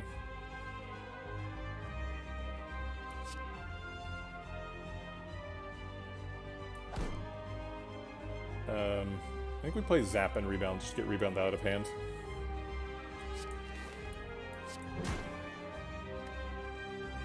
Okay, we are on 8, so next time we see that one card, we can do the thing. We could have Rebounded Beam Cell, that's fair. Hey, there's that Claw. Ooh, what a turn. To get voided. Do we have to Dark Shackles here? No, we can just defend to block. Okay. I guess just double defend is the play here, or single defend is enough. And then these exhaust, and we draw 3. Seems like less cards than we're supposed to be drawing. We do have Dual Cast and the Dark Orbs going. So I'm pretty happy to just wait. That's right, we could pen nib the claw. All that claw damage.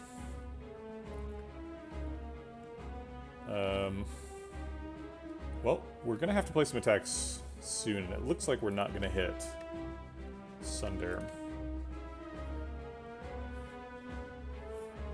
Let's see, how many non-attacks are in the hand? We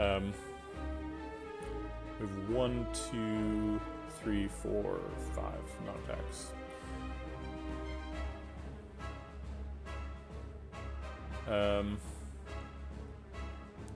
We play all of them. Draw 5 of these cards and hope that they contain Sunder. It's like approximately 50-50. Good chance of drawing Force Field as well. I think if we just wait, though, if we wait, we'll have to block. We'll use defend cards to block, and then the Dark Orb will keep ticking, and eventually we'll just dual cast him. So I guess we're just going to draw 0 cards now. Until we decide to change that. Who needs card draw? This is a card game, right?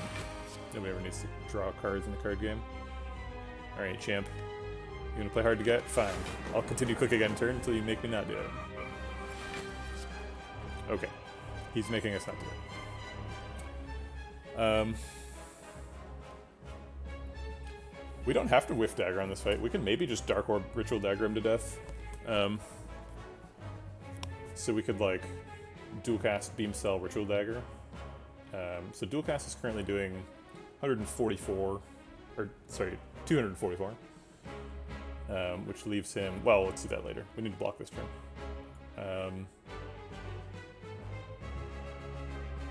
I was hoping to Dark Shackles on a multi-attack turn, but I guess we do it now.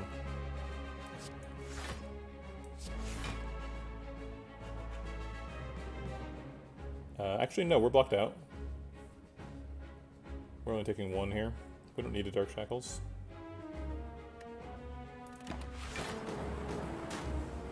Oh, we're taking 3? Math. I guess we can Cold Snack. Cold Snack. I guess we could Cold Snap if we are just trying to hit Ritual Dagger with the Pen Nib, because the Ritual Dagger doesn't get a ton of damage from the vulnerable. It gets some, but... Leap Defend blocks for 20 here. That seems like plenty. I guess just Cold Snap Leap. So we're blocking for 12 passive and then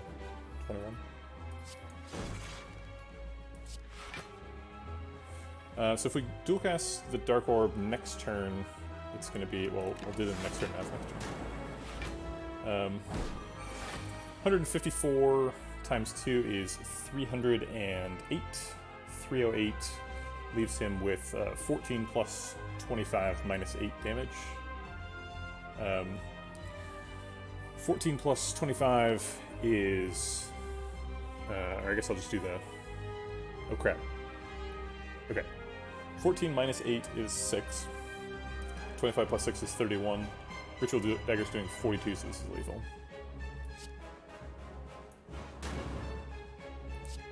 Boop. Alright. Hey, there he is. Wow, it's...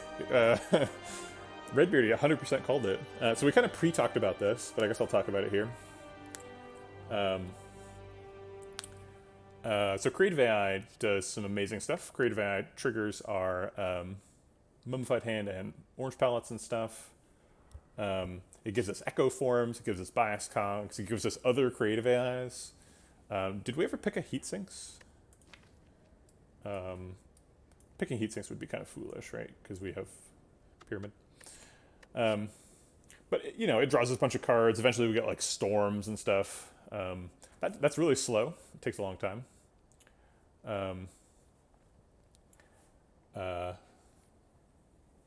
But yeah, Bias Cog, since we have the Orange Palettes, Bias Cog is immediately super helpful because we get up to like 7 focus in the deck, so our Frost Orbs will start blocking for like 9, which is just massive. We have a Capacitor already too. Capacitor is one of the things you're generally looking for with Creative AI, along with like buffers and Bias Cogs and stuff. I don't know. It's not an obvious choice, but I do think Bias Cog is probably correct. So let's do it. Velvet Choker helps us get cards out of hand. Do we ever get choked? We definitely do, because we have Mummified Hand and Turbo. So getting choked is definitely an option. But I don't think it's like super common. Beam Cell as well.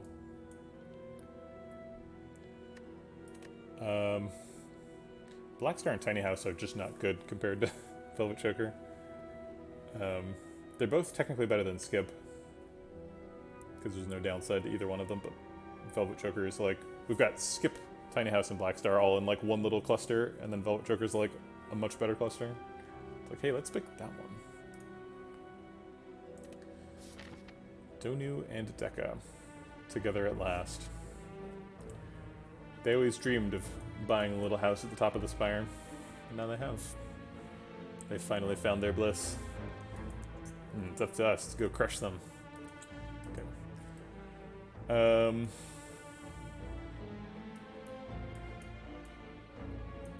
Eating Donu while Deka cries in the corner. No! My life! I would like to go to this shop, because we're going to have 300 gold by the time we get there, and we have membership card. We have to go here. That's the only shop that's on the way there that doesn't force us into an elite. So I think we'll probably do this route. It's the same as this route, but it has another choice.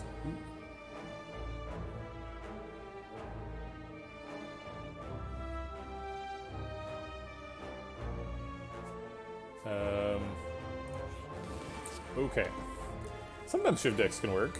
I'm convinced. I know that Shiv decks can work. It's definitely a thing, right? I have killed the heart with a Shiv deck. I think this has happened. And it wasn't like a halfway Shiv deck either. It was like a super kunai synergy Shiv deck. But it's really hard to make it work, so exercise some caution. Let's draw some cards. Let's see what that's all about. See what the hype is with the whole rest of the deck.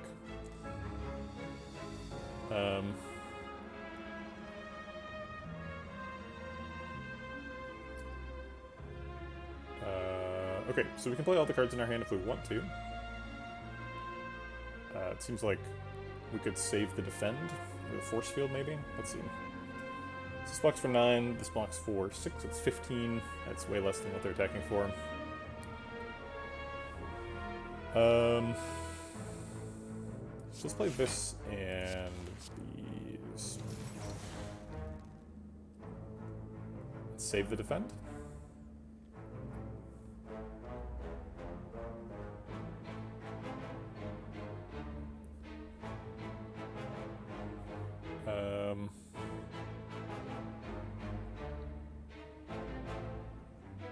So defend is saving us 3 health here, but it can save us 6 health in the future.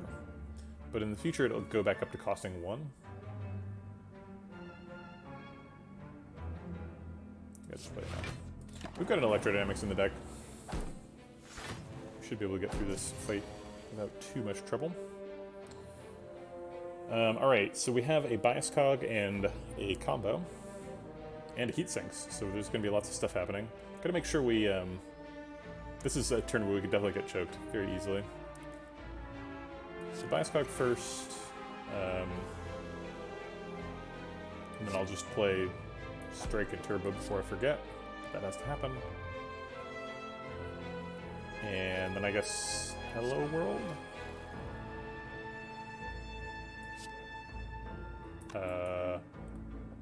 Cold Snap Vent Capacitor, or like Cold Snap then Strike Skip Capacitor? We're taking a ton of damage too. I'm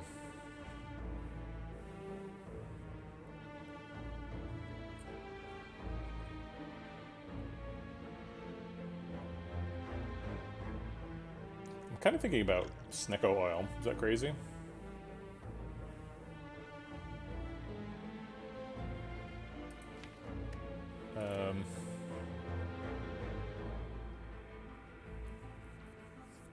We have 4 energy though, and like, I need to find that electrodynamics. I need to find like, I wish this deck had a glacier. Why is there no glacier in this deck? Alright, I'm gonna do it. You can't stop me. Alright, we found electrodynamics, so we can do 18 AoE damage. Wait, more than 18. 18 plus 14 AoE damage. Nope, that's not right either. 27 plus 14 AoE damage. Okay, we got there. 27 plus 14 is 41. No, it's not. It's 51. Nope, it's 41. My god.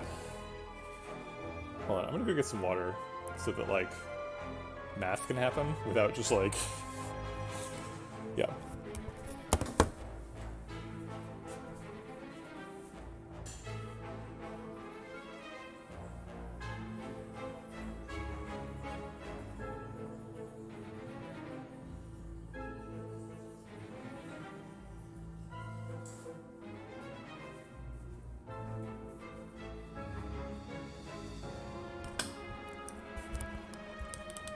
Okay, let's chat.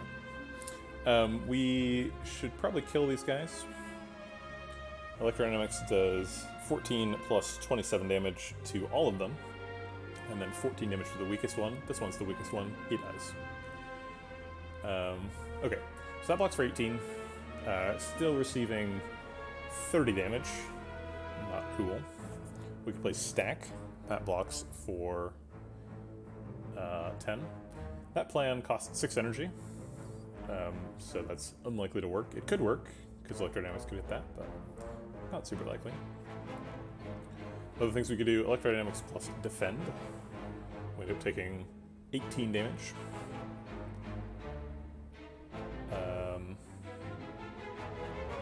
Or what? Yeah, Electro does kill one, because he takes the Dark Orb. Kapow pow.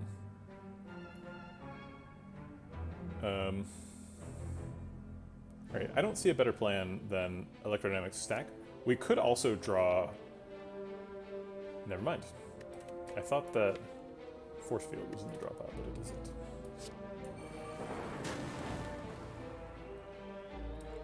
Okay, stack does not cost 0, so we can't play it. So the most health we can keep is defend.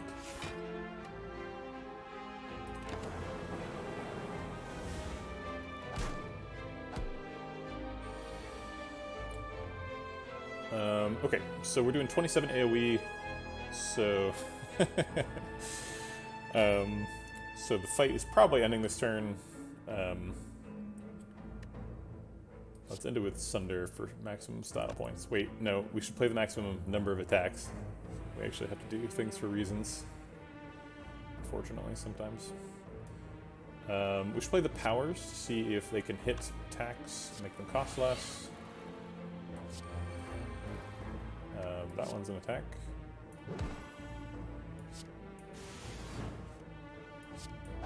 Okay, so we got up to 4.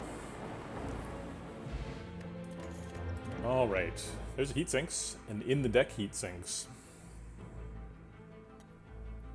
Oh my god, Redbeardy. Why do I always forget about the dagger? Sorry, I'm like descending immediately back into lunacy. It's too much streaming. I like did a really long Ironclad run where I like thought a lot and like got Searing Blow up to plus 15 and like thought I was gonna get a heart kill. And I thought that was gonna be like the only run of the day because I thought it was gonna be a really long one. And oh my god, somebody's calling me. Everybody can hear that, right? Yeah. Stop it.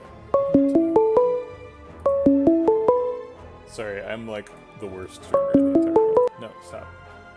Go away. Okay. Alright. Nope, it was not you, it was me. Whoops. Okay. Alright, so Heat Sinks makes us draw cards. Drawing cards is a little bit dubious because we have Runic Pyramid and Velvet Choker, so there's a limit to how many things we can do. Yes, all the ringing was me. Nobody else is being called unless you are also being called. What you heard was me being called. I don't know who it was either, it was just an anonymous number. Maybe I'll call them back. Maybe they will call me again, assuming I was unavailable momentarily. I don't know. Okay, so the thing that's happened in this stream is the Ironclad run ended at like 10 o'clock, and I was like, that's an hour, that's enough time for another run. And then I did a silent run that died in Act 1, so it was like 10:30, and I was like, okay, fine, I'll do another one. And then here we are, like 2 hours later. Okay, so the boss is Donideka.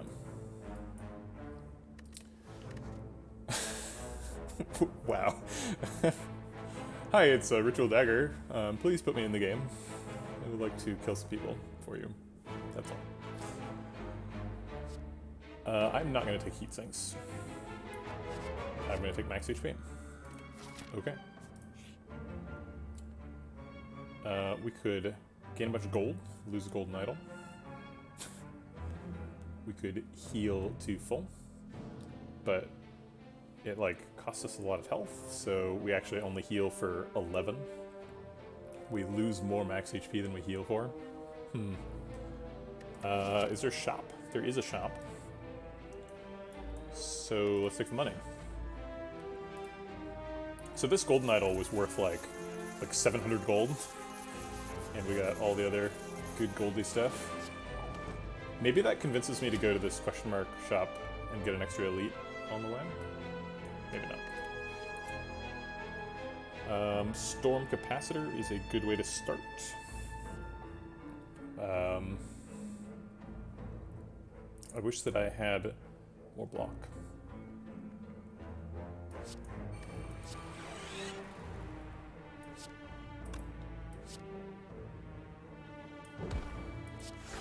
It's important to get an orange pellets proc every single turn, even if it seems unnecessary.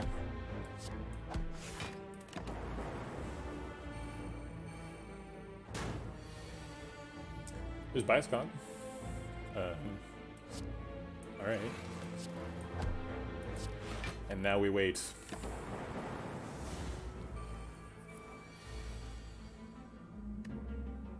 Waiting intensifies.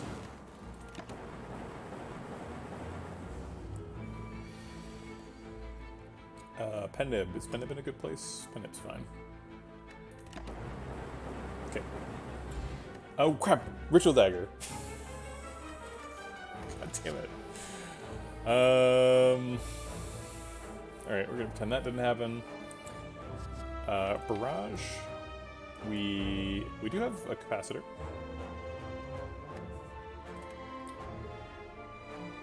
I'm not doing it on purpose. I swear to God, I'm not doing it on purpose. I've been streaming for too long. I'm telling you, I can't do it. I just lose concentration. I need to go like take a walk. I have drawn it on the bottom of the deck quite a bit. Gambler's Root is a good way to draw a Ritual Dagger.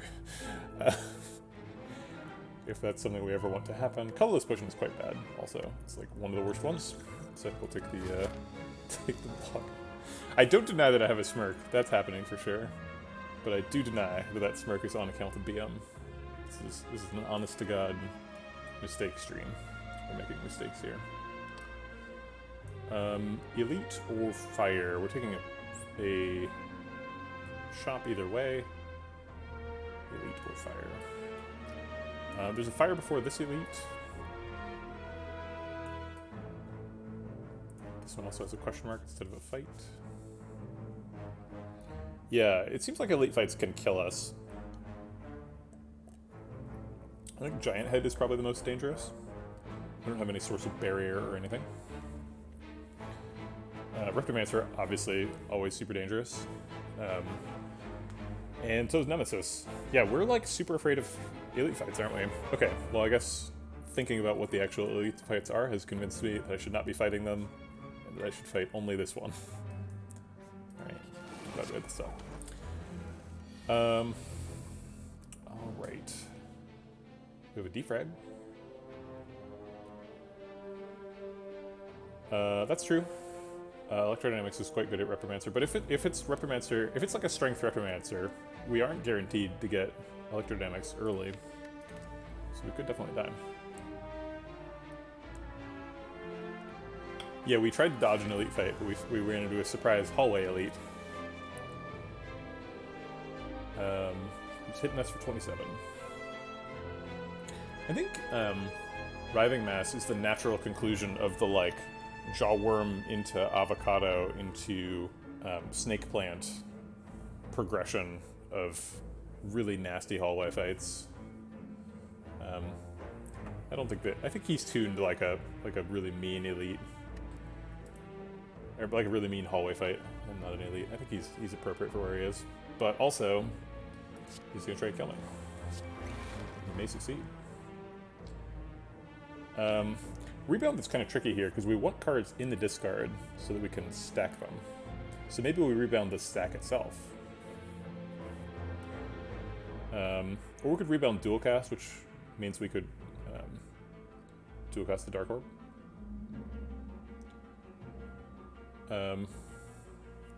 Do I know what the hardest regular combat is? Are you referring to like in terms of how many people die at it? Or are you asking for my personal opinion?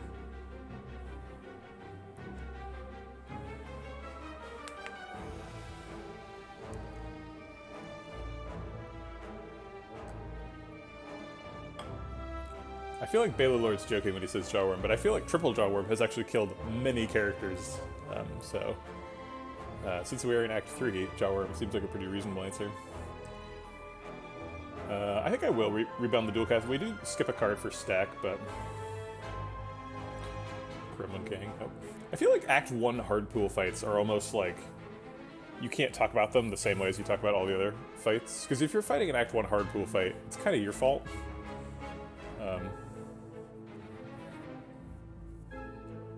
Yeah, I think I am going to rebound the dual cast. I guess this changes his mind, and we can only change his mind once. And if it's curse, we can't change it back. Which is something I hadn't considered.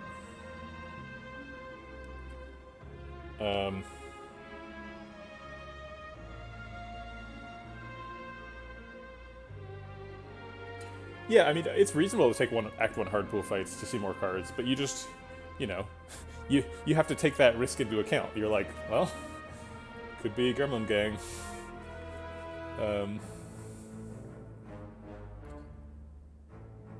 I am willing to change his stance. If he curses me, that's my fault. Hey look, only 12 damage now. Great.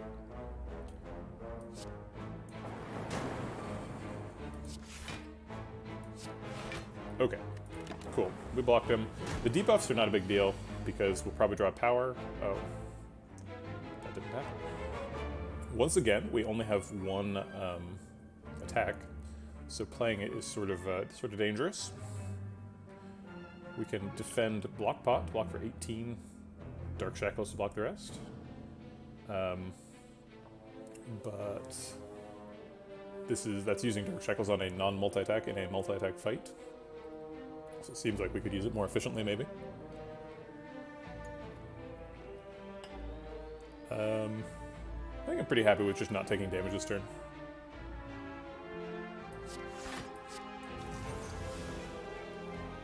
Maybe I don't want to use the block bot to block for 4. Yeah, I think that's true. Okay. Alright. Now he's multi-attacking, of course. And he's got enough armor that we can't stop him. Cool. Beam Cell plus Cold Snap, is that enough damage? 4 puts him down to 12. Yeah, it is actually enough damage, so we can change his mind. Which I guess we're going to have to do, so that we don't take 39 damage and die. Oh.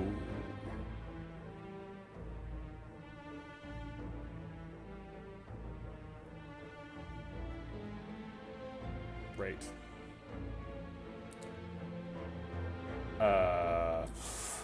Well, that was bad. That was real bad. That was a bad thing to happen. I don't like it.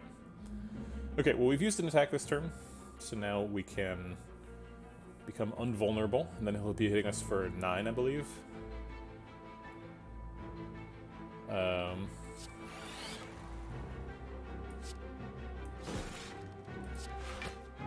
Yep. So he's hitting us for 27, we take 14. Block a little bit more of that. We could dual cast. I'm kind of saving it for Dark Orb doing good. Quick, more water. Man, that's great. We need the think juice. I guess we're actually blocking for 23, so we're only taking 4 damage. Not a huge deal. I'm gonna save the Hello World for more debuffs, which could happen. Oh, that's true. Before we played the Cold Snap, that is absolutely true. We can take 4 though, right? Okay. Now he's hitting us for 12. This is our favorite one. We have very little block though. I guess we can block for 10 and take 2. And then vigilantly not change his mind.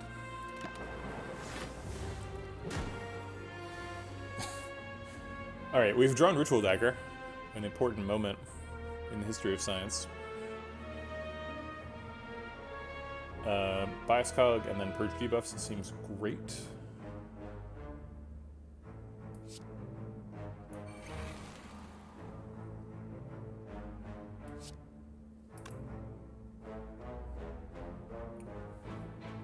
This is 38. 38 times 2 is 76. 76 is nowhere near enough to kill him with the Ritual Dagger. So we'll change his mind with this thing. Okay, now he's hitting us for a lot. Once we purge the vulnerable, it'll be a little bit less. It's still a lot, though. So I think we probably want to hit him again. Okay, this one's only 27 after we purge the vulnerable.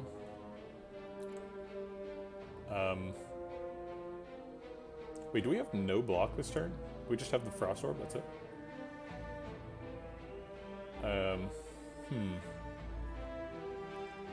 Seems kind of bad. We could Turbo Sunder him. Change his mind one more time.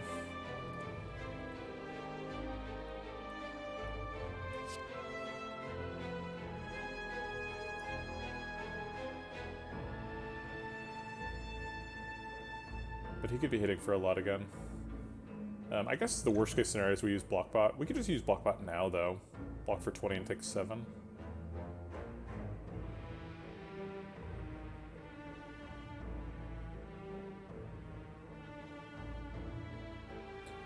I think of his attacks, this is the second most damage, so it's unlikely this gets more damage. We could get cursed though, or whatever it's called, debuffed, parasited. Alright. That is probably the best outcome. Cool. Alright, so that's up to 50. We do 100 damage with this. That's too much. We could do Cold Snap. Cold Snap does 6 damage itself, reducing his effective health to 80. Evokes this, reduces him down to 30, and Strike Ritual Dagger does it. So we have to do the strike before we Cold Snap. But this is lethal and procs Ritual Dagger.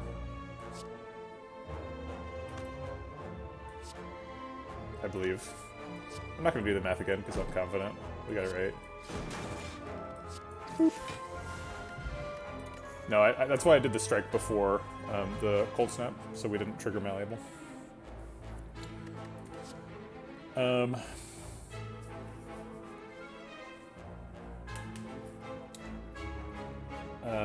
Okay, so max HP, Equilibrium doesn't really do anything. Yeah, I know, right? We got a Ritual Dagger. Once it's in the hand, I'm less likely to forget about it when it's like in my face. Hey, you've got this card. Did you know about it? Consider it. Cool-Headed, I think, is probably bad. Actually, we've been looking for a Glacier for forever, and we have not found one. So I kind of got comfy taking these 2 Cold Snaps and then thinking, okay, we've got a ton of Frost Orbs. It's not really true anymore. That was like, whatever, 10 cards ago. So maybe a Cool-Headed would be nice.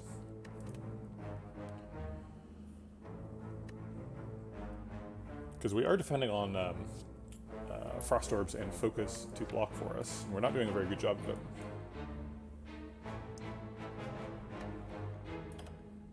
Okay, I think I will take Cool-Headed, but it's a protest pick. It's like a I wish you were Glacier. Gambler's Brew is nice because we can use it to get rid of stuff that is stuck in hand. But we haven't had a huge problem with stuff getting stuck in hand. And Skill Potion is very good, so we're gonna pitch it for Skill Pot. Okay, a 1,200 gold equivalent shop with Courier. Oh my goodness. Okay, we're gonna buy a lot of stuff. Clockwork Souvenir is great, kinda, because we can play Bioscog without needing to be able to also play Orange Penalty stuff. Definitely we're doing a strike remove. Sea Whale Payload, thanks for coming.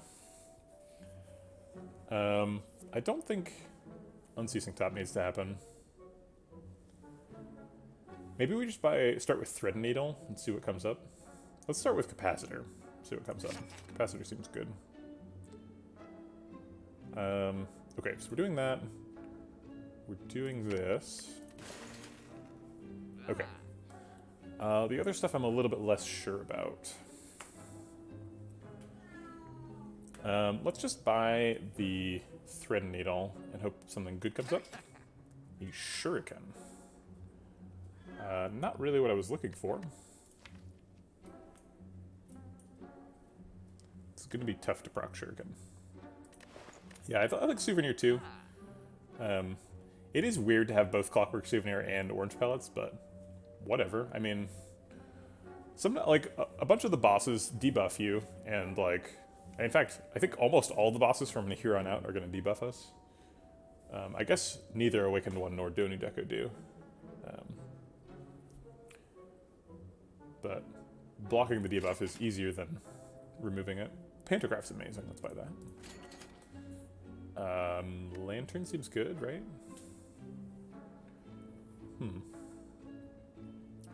I mean, it's better than Unceasing Top and Shuriken, right? And I don't think we want any of the cards. Static Discharge is good against the heart, kinda. Recursion is bad. Auto Shields is kind of okay. It does seem a little bit wasteful to take Lantern. That is fair. There are no more shops, and it's a long time till Act 4. Seems like a lot of money to save for Act 4. But maybe it is correct. I don't really know. It only costs 58. 58 for a Lantern is like a pretty good deal. Now we're talking anchor. Alright, well we need a lot of help for blocking on turn 1 against Donudeka. Bronze Scales, that's another heart relic. I could see skipping Bronze Scales. I don't think we need it. But we could get Bronze Scales and the relic after it, too. Vajra. I'm not really interested in Vajra.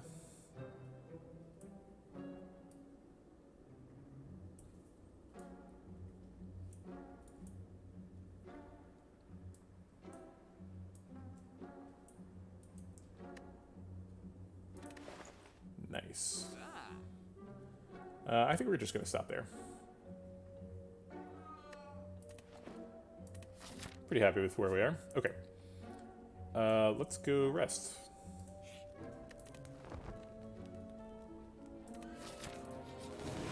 Alright, triple Jawworm, here it is. Serum on a creative AI on turn 1.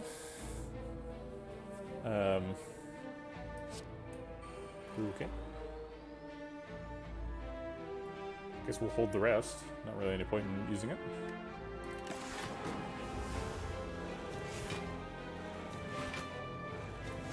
It is the first creative AI. And it gave us the second creative AI. It's like a story from the Bible. First, there was creative AI, and then there was creative AI. And then we died to Jawworms. Electrodynamics is great. Dark Shackles blocks for 9 and doesn't cost anything. That's nice. I imagine Electrodynamics is happening. It's probably like Electrodynamics, Dark Shackles are cool-headed. Hope we draw something good.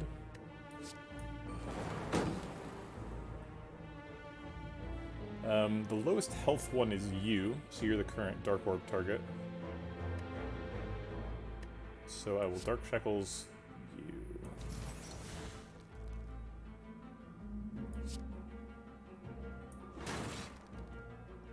Okay, just more defense. I guess play 2 defense. And just get absolutely eaten alive. We can play Beam Cell. Helps set up Pen Nib. Lets us draw an extra card. Seems like it's probably worth it. Let's see.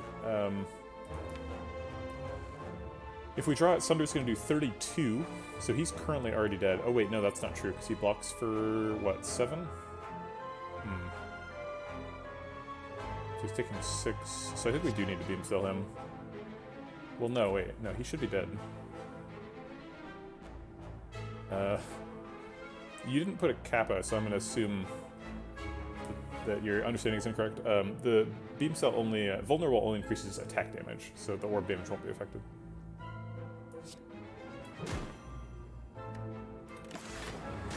Got our classic unnecessary debuff Purge.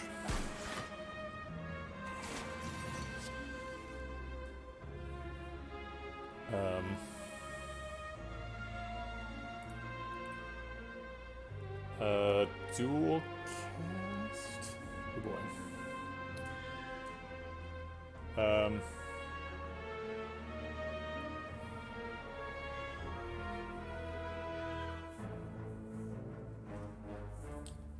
Did Beam Cell Sunder only hit once? I think it hit like 3 times.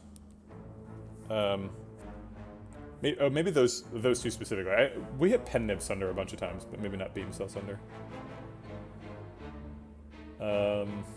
We have not played Heat Sinks, so we can't draw cards with that.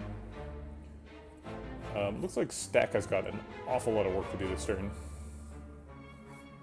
Our max damage is going to be Cold Snap, Dual Cast, Strike. I don't think that's killing all of them, though. We would end up evoking 3 times for 24 damage, so we would kill him. Maybe it is enough. So it's 18 damage plus the 24. So if we put 12 into him, he doesn't die. We have put 18 into him.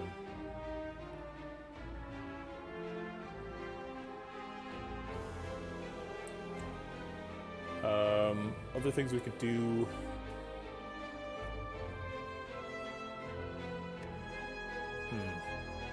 Okay, so let's kill him and stack to block some of the 22.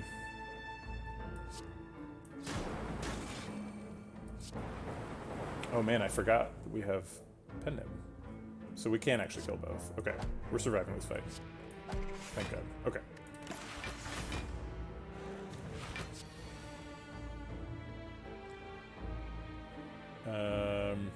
Right? We're surviving this fight? Right.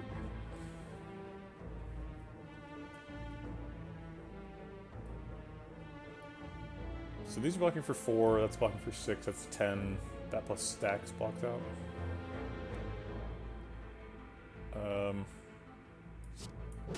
Okay, let's just get some damage in.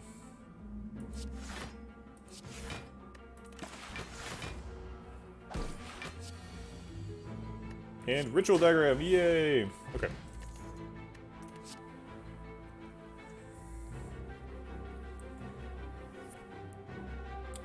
This looks like max HP. Hello World's too dangerous with the Runic Pyramid. Claw and Ball Lightning don't do anything. Duplication Pot is nuts. I always get caught into this trap where I think about how good the potions are, and then I don't use potions enough. And then I end up like replacing potions with other potions a lot. I think I should use potions like 30% more than I do. Significant amount. I think I like Blockbot more, since it's more reliable. Well, we've got probably the 2 hardest fights in Act 3. We got Triple Jawworm and Pile of Spaghetti, so maybe we can take another hallway fight and it won't be one of those really brutal ones.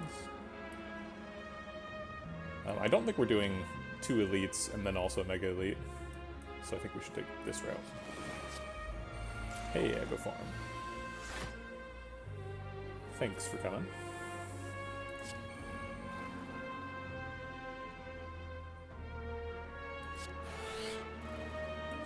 Yeah, Shapes is quite a bit easier than Triple Jawworm. I like it. Blocking for 18, they're hitting for 20. That's fine, I'll take 2, even though it cost us. Oh wait, played it out. Nice. Easy to proc Ritual Dagger in this fight. Let's just do that now. Oh. Echo Form, right. Oh hey, there's that interaction that doesn't happen very often, where Echo Form doesn't happen on a card because the second one fizzled because it didn't have a target. So then we'll get to keep our Echo Form. Another weird interaction, the Clockwork Souvenir ate the first Focus down, so we only have 1 copy of Focus down.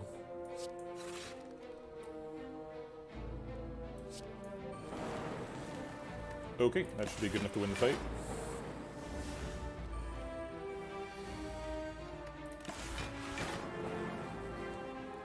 Okay. Energy Pot is terrible compared to the 2 we have. Do we ever take Consume? No. If we had Creative AI, I could see taking Consume. So that we have, like, a consistent source of orb slots. But I think we have enough Focus without going to Consume here. Second Beam Cell is bad. Skim is not good enough with the Runic Pyramid. Max HP! This is our key, right? Oh, it's the boot. It's pretty good against Nemesis. Do we take an elite here? Elite or question mark?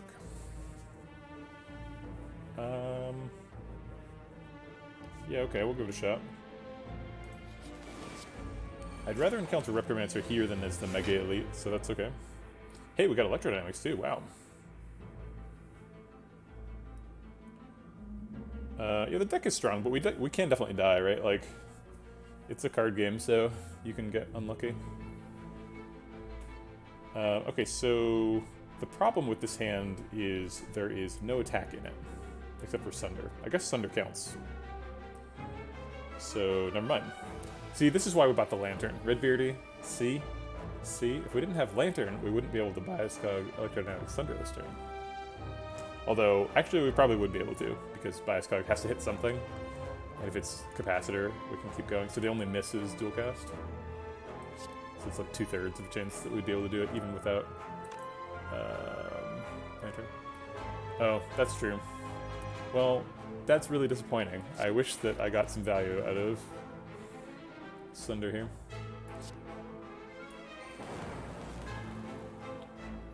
Drat, I'm wrong on many counts.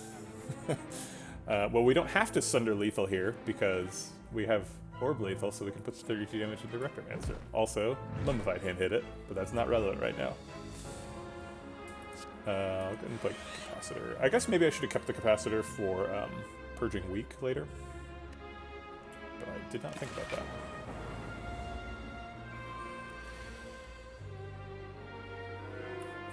Okay.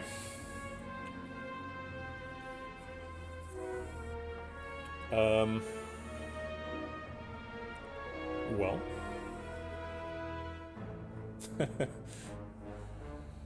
People love clickbait. Maybe I should have saved the Sunder for turn 2 daggers. That's a good approach, since I didn't need the attack to trigger more spells. We can't trigger Pen here. We're doing 14 AoE. We can get up to 18 AoE, still not enough to kill daggers. But we can strike a dagger to death.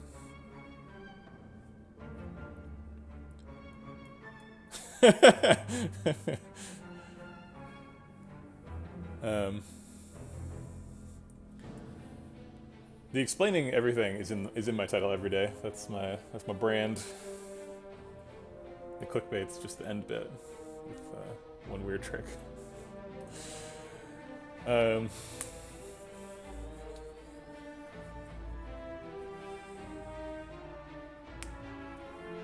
Okay, so we're probably using Dark Shackles just to block for 9. Strike is going on you. So he dies. Oh, you know what? We could have dual casted to kill one dagger and then strike to kill the other dagger. That would have been clever. That's not what happened.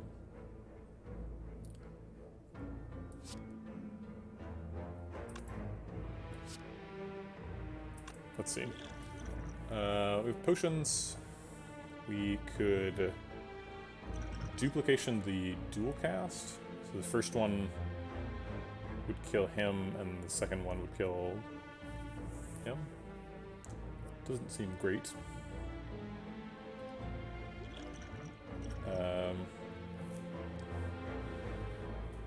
So currently we're taking 43 damage and not quite dying. Oh yeah, we are dying. We have 42 health. So we have to do something, and I guess that something is probably Dark Shackles. So we're surviving at like 6 or something here.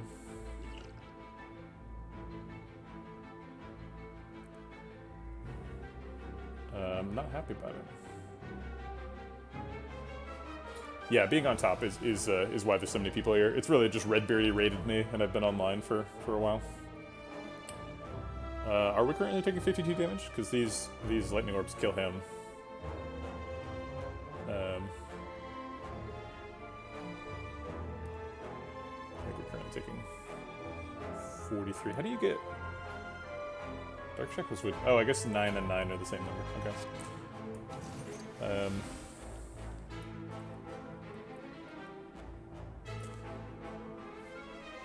Okay, Sure, we'll use this too. I don't think there's anything good to duplication pot.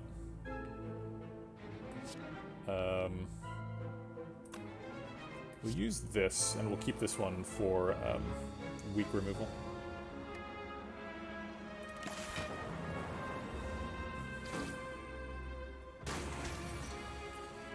Alright, she took a bite out of us. Now we need that Dark Shackles back. This draws a card, blocks for some. This blocks for some as well. You know what? We should have rebounded the force field and then redrawn it with the cool-headed.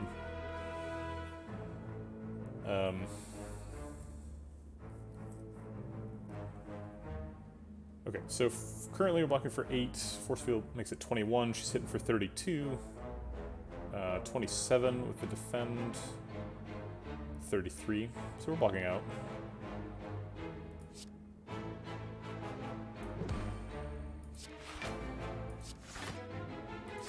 Also, the plated armor, which I always forget about.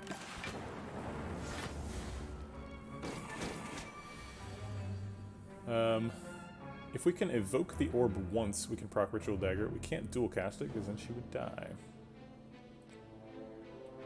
We can evoke the orb, because we have these two. Would that cause her to die too? 64 plus 4. So no, she's going to survive at 2.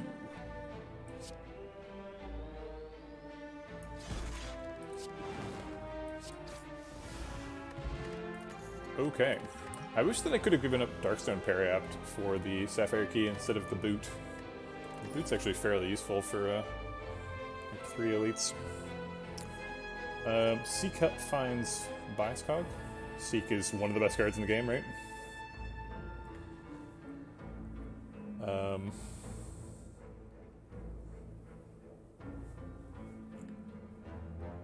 Recycle's good too. Even Aggregate, I think there's an argument for, but probably not the best argument. I think it's Seek.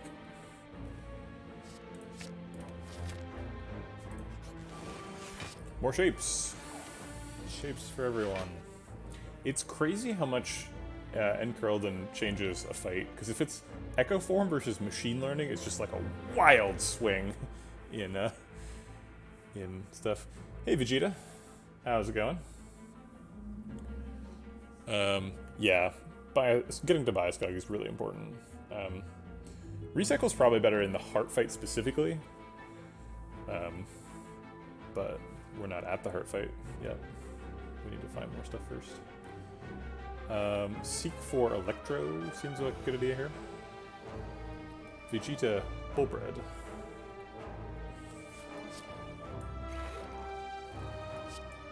Kind of sounds like a burbling baby. Burble bread.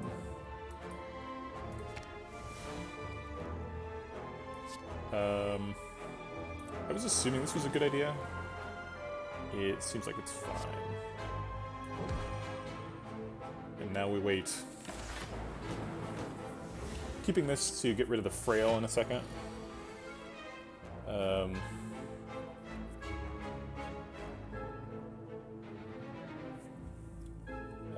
Crap. They're hitting me for 24. That's a lot of damage. We can dual cast, kill him, do 16 to him. Seems okay. I would recommend this game very highly. I don't know what other games you like. I played Magic and Hearthstone primarily before this, are the most relevant bits of things. And I worked on the Hearthstone team for Blizzard, and so yeah, I think this has a lot of really good elements for somebody with my background. I also really like the card game Dominion. Dominion's really fun deck builder, sort of the origin of the genre. But yeah, I think it's accessible enough. In fact, I think the strongest thing about Slay the Spire is that it's very accessible. So if you have no experience with any games anything like this, it's got a very gentle on-ramp, so you'll be able to... It'll take you from doing very simple things to doing very complicated things, which is something that's really fun.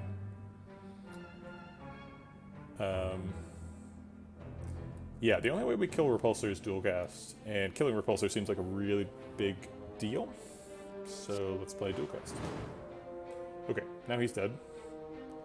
And we can do some other stuff. Defend and stack block out. Seems like a bit of an overcommitment, but maybe it's not.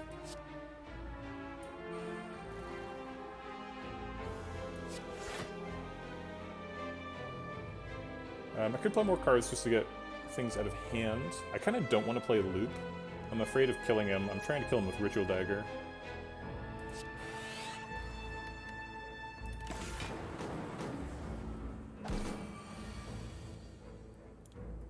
Okay, Cold Snap is great.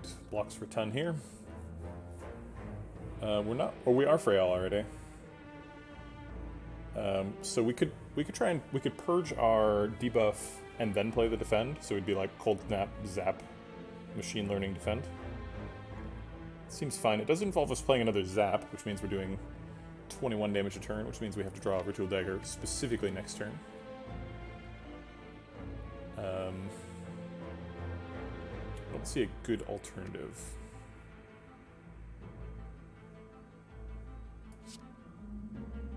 I guess we could Sweeping Beam and look for more stuff. No.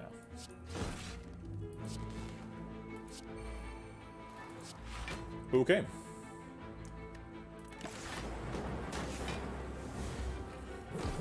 Come on, Ritual Dagger.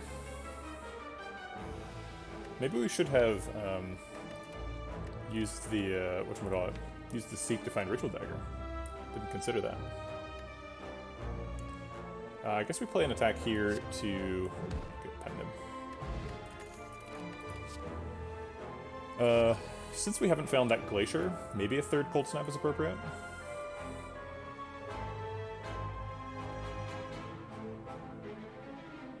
Sorry. I know that feeling exactly, where you're like in the middle of typing, like, oh, you could do this and that, and then the streamer's like, something else.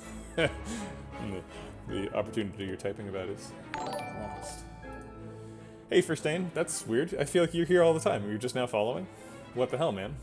I thought we were cool. You had your little burb emojis. You're even, like, subscribed. And welcome to the stream also, Vegeta. 6969. Was it? Yeah, what weird happened here? I don't know. I mean, it doesn't really matter to me if you follow or not. Although you did start a... Crypto Z, thanks for the follow as well. You started a thing. People realized their follow notifications, and they were like, ah, I can do that too. And also thanks to, Maginel for the follow.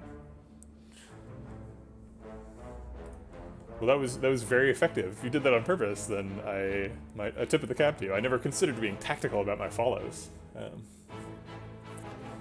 Firstane was playing 3D chess this whole time.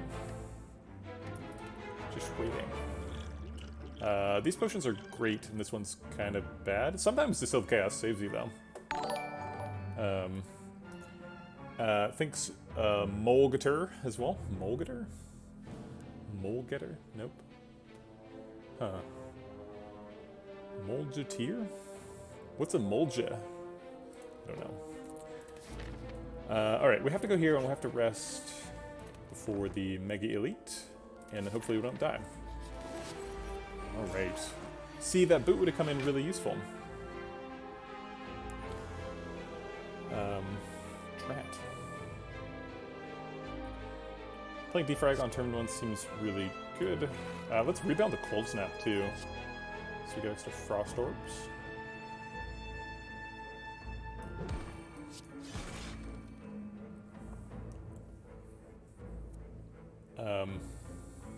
If we want to really go ham, we could Duplication Potion our Ritual Dagger right now. I'm not, like, hardcore committed to not getting a Ritual Dagger proc in this fight, though. It would be nice to get one. But I'll go ahead and play Capacitor. Let's see, there's no debuffs in this fight, right? Yeah, the only debuffs are the debuffs we make for ourselves. He just shuffles burns, so we don't need to proc orange pellets. Mollejeteer. It's clearly in a different language.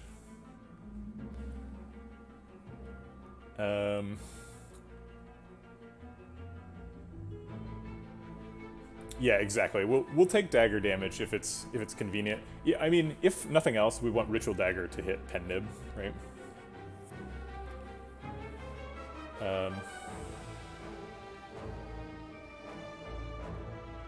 Let's draw a card and get Frost Orb. Dark Shackles is amazing here. We don't super need it. We could skip it, but I mean, this is his multi-attack turn, right? This is the best chance for it.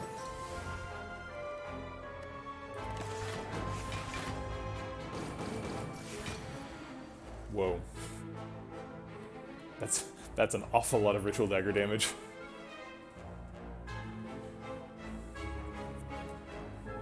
Alright, so we are blocking for 12, he's attacking for 21, that's a deficit of 9. Double defend gets there. We can beam cell Ritual Dagger to get the old vulnerable pen nib Ritual Dagger thing. Or we could wait for Sunder. I guess Ritual Dagger is doing more than Sunder at this point. Is that ever a kill? So it's 36 turns into 72, 72. 72 plus, I guess it's going to be plus another 36. So it ends up being 108.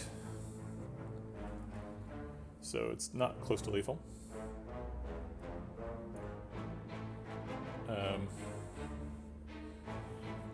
Yes, if you dupe pot Ritual and it gets a kill, you do get the damage upgrade.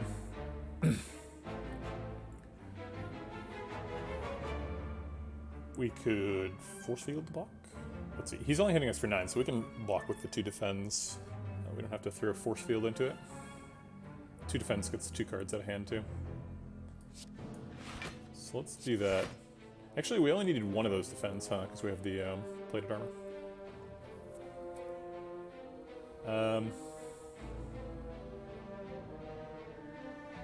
We'll have to do something this turn. Pen Nib is too close to proccing to do anything other than Beam Cell Ritual Dagger, so I think that's going to be it. Got a big chunk.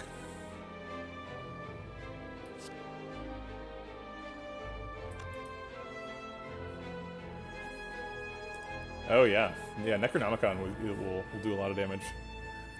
There's a bunch of other fun stuff you could do too, like that silent card that I never play that doubles your damage next turn, and yeah, Echo Form. Let's just go ahead and play this Circlet. We don't need it for anything specific, but just throw it in there. Okay, time to Bioscog and purge debuffs. Actually, we don't need to purge debuffs because of this thingy, Souvenir.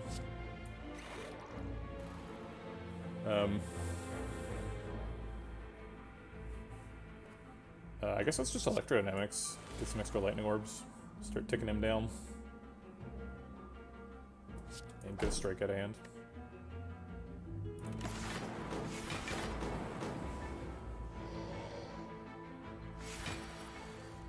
What do you mean by testing force field?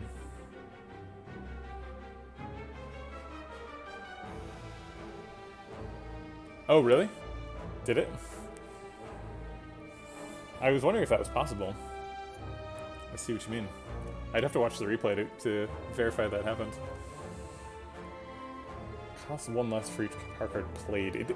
The played is in past tense, right? So if you take it at its word, it does seem like it would suggest that Mummified Hand could hit it, right? Because it's whenever you play, and play happens before played, right? That's some wordsmithing.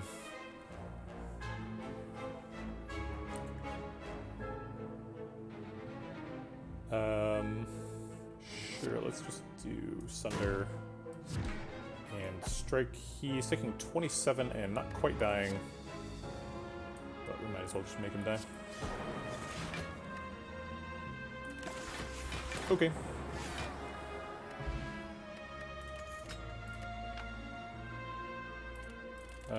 Alright, we have Ink Bottle now, so that changes our play quite a bit. We already took a 3rd Cold Snap, right? I think 3 is my limit. I don't think I'm in for a 4th one. Wait, I didn't take it.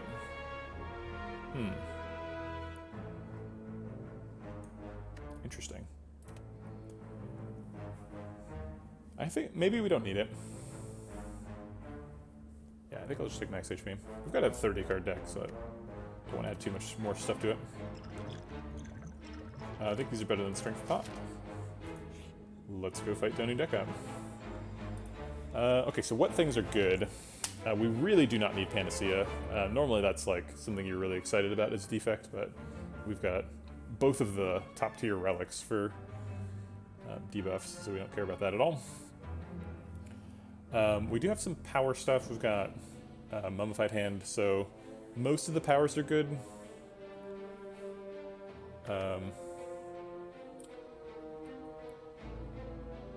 I think we're just gonna take one card, just because we're concerned about our life total. We have to recall here, so... There's Panacea.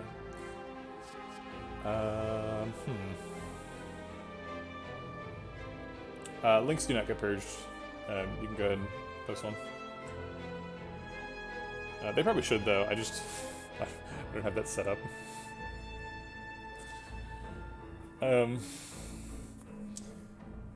Panacea?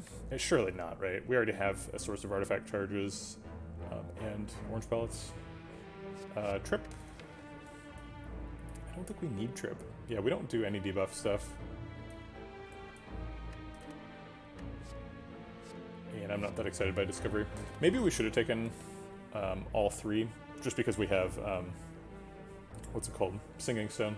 Sort of Singing Bowl. I totally forgot about Singing Bowl. Alright, we gotta take the Ruby Key, and hope that we survive the boss fights.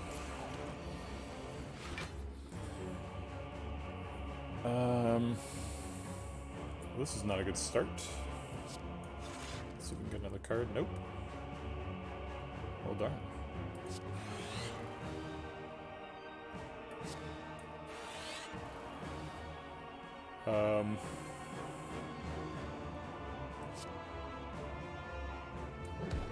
I guess I'll play cards just to get ink bottles set up.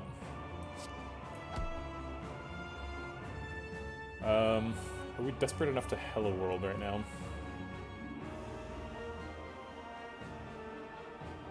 Seems dangerous.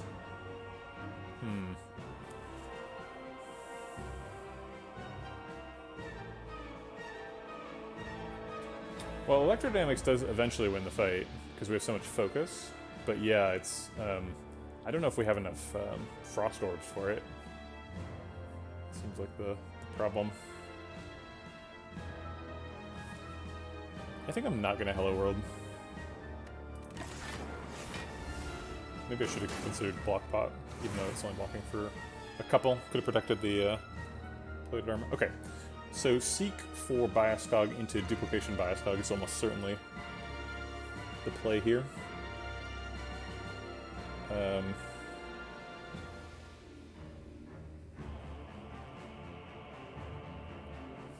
So it can hit Force Field on one? Okay. Well, that's unfortunate. We could seek for Electrodynamics too. No, we'll just get that whenever it comes up.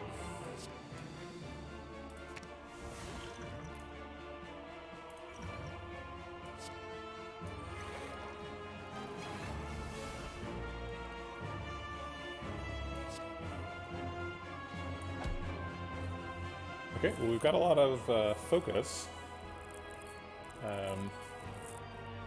Dark Checklist is never going to be good in this fight.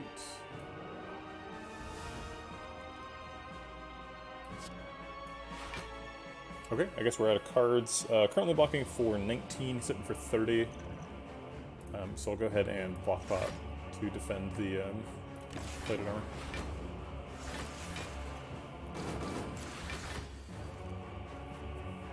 Okay.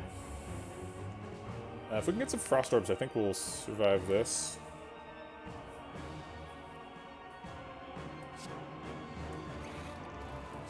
Here's the Frost Orb.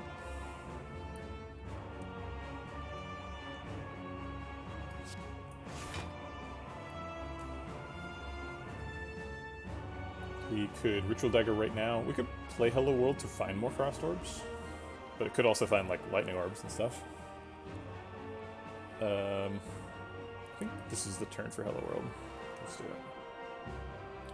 Currently blocking for 24, 33, so we're fine. I'll play the Strike just to get it out of hand. And apparently set up Ritual Dagger. We can't turbo Ritual Dagger because we're on 5.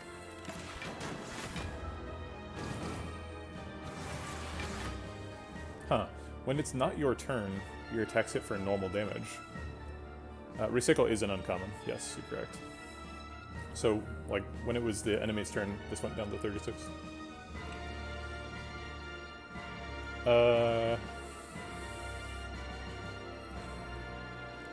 Okay, so now we need a couple more Frost Orbs to keep blocking.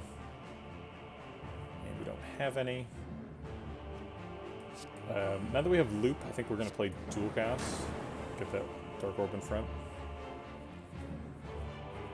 And I guess play Ritual Dagger while we've got Pen Nib up.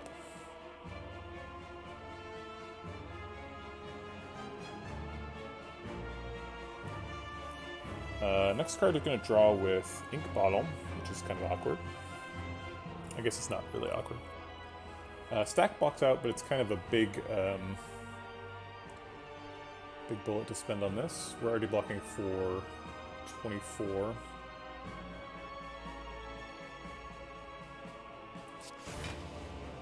Cold Snap. Okay, well, I'll definitely turbo out a Cold Snap, because it blocks this turn. It is only one card, but that's okay. Okay. That's true, Zap is a card. I know about Zap. Alright, there's Electrodynamics. So that's most of our plan for this fight. Ball Lightning and Zap are both here, trying to do their jobs. This is the turn you stack for, because our draw pile is empty. But we don't really need it. We could Recursion the Dark Orb just to evoke it right now.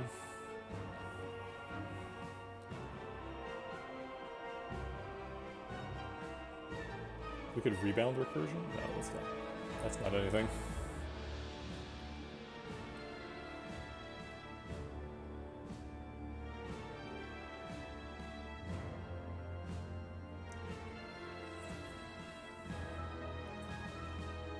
So we're doing 39 AoE every turn. Dekka's armor becomes a problem eventually. So maybe we just zap here. Yeah, I think we just... because it does 74 to him, so he goes to like 50-ish. And then he takes like 50-ish. So maybe he even dies. 57 minus... no, not quite. Takes like 52.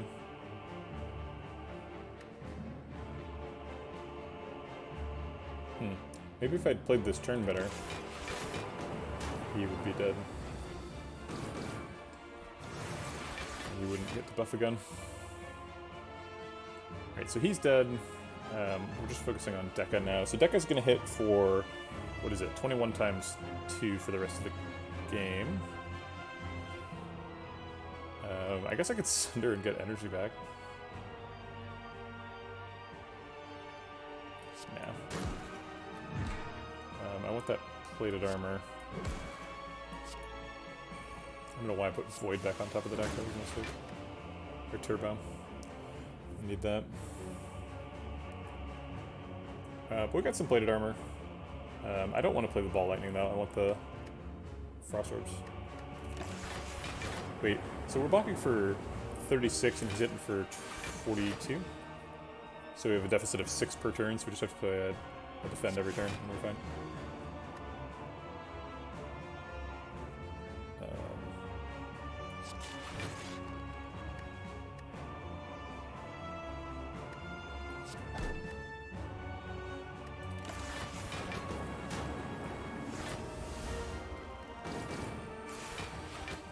Oh my god, so many turbos. Stop! Whatever. We could probably just press end turn until this fight's over. But I'll press end turbo instead.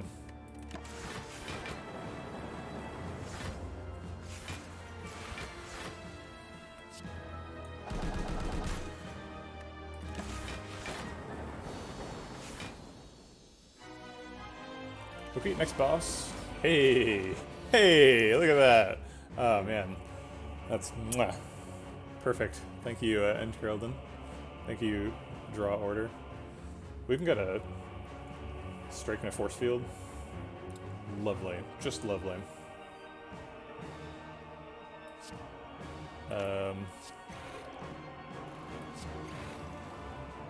Force field costs 0.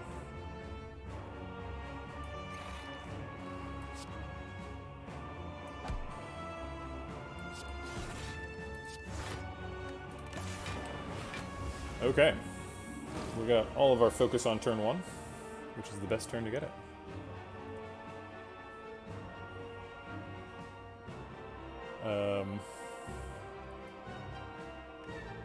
We have to play Beam Cell, right? Can't just not play it ever. We can play Beam Cell Sunder Stack. Get 2 cards in the discard.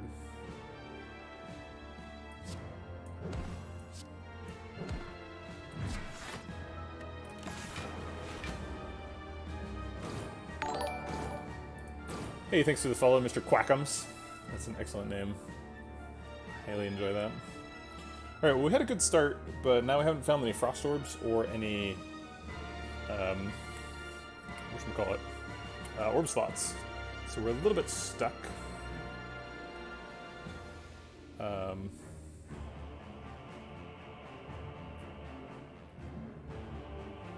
think we could actually split him this turn, which would give us some more time. We could, like, zap dual cast and do 76 plus 18 plus 13, which is presumably some large number. 76 plus 18 plus 13 is 107, so he'd go down to 270, 266, which is actually not splitting, so I was wrong.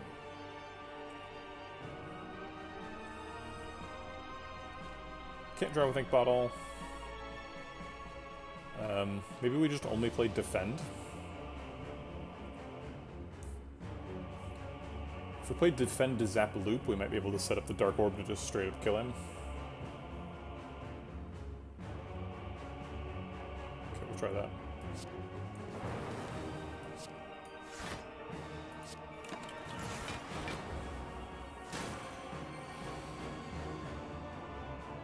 There's the Capacitor Cold Snap.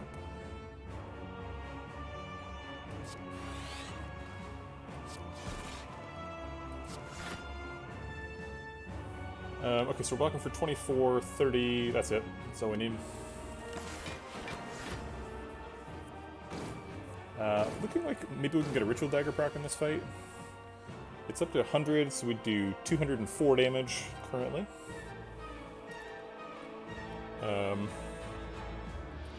If it goes up by 32, then it would go up to 134, which doubled is 268. If we do 268 and then 36, that's not quite enough, but we have strikes and stuff too. So it's looking like it's probably happening next turn. So let's just defend in Dark Shackles this turn. And then... oh, right, Lightning is happening. Okay, so Lightning's doing 13. He's going to 298. And then taking... what was it? This is getting plus 32, going to 134. So he's taking 268. 268 from 298 means he's going to be at 30, so Ritual Dagger's already procced next turn. Okay. That defend is sort of unnecessary. Whatever. We're not weak. Nothing is standing in our way. 268. Yeah, he's at 3 lower than I thought because of the bronze scales that's somewhere. Oops. Heal that. Okay. And Act 4. Here we go. Ooh, a score of sub 2,000.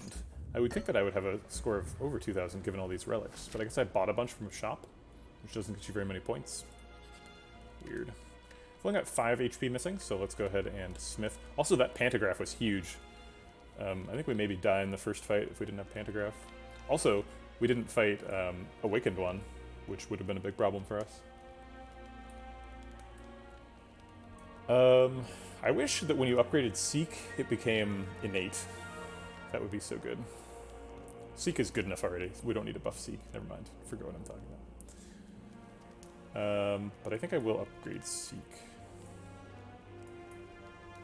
Or Bias Cog?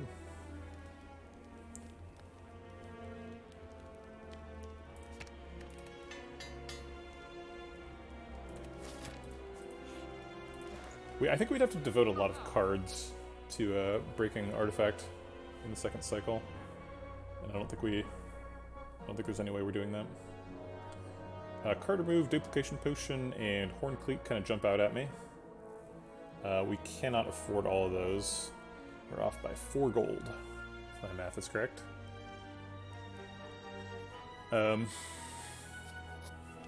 So, goodbye another capacitor. Do like card remove, duplication pot capacitor. Horn cleat is awfully good in the Spire Elite fight.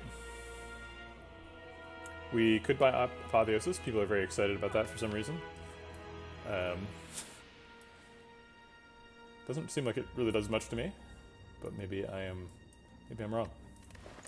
Is Apotheosis, are people just memeing when they're like, oh my god, Apotheosis? Or am I just way missing Apotheosis? I mean, it hits lots of cards, but like none of them are important. I just had a campsite where I got to upgrade any card I wanted, and I was like, I don't know. I guess Seek? Like, Bioscog is the next best one, but like, Bioscog probably gets played before Apotheosis and it doesn't even do anything. Okay. I'm gonna go to the bathroom, be right back.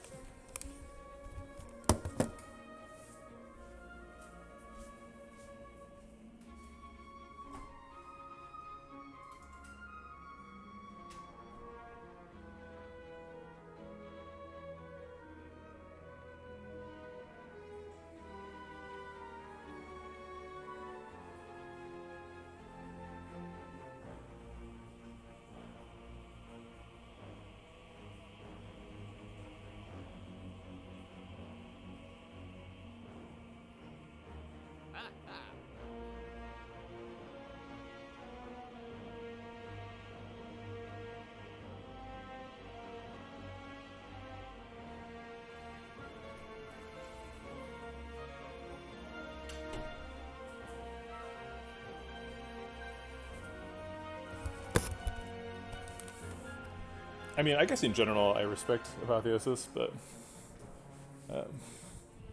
I don't know. I guess I say this every time Apotheosis comes up, but it's like super situational. It's like really only good if you have like important upgrades that you haven't gotten, or if you have like Searing Blow or something. Yeah, the problem with Horn Cleat Duplication Potion is I can't afford card remove, and I want to do a card remove. I think if we're going to do Horn Cleat and Duplication Potion, it's probably Capacitor with that.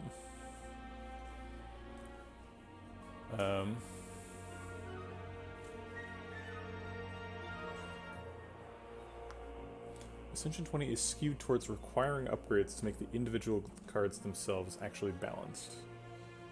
What do you mean by that? Like, yeah, you go to campsites and you have to upgrade cards, but like that's a resource. I don't understand what your comment is about balance, I guess is what I'm saying. Yeah, I guess we're just not gonna remove a card. Okay. Oh, I forgot I had not membership card, career. Right, well these aren't any good. Ooh, that one's pretty good though. Oh, I could get that and a capacitor. Great. Okay.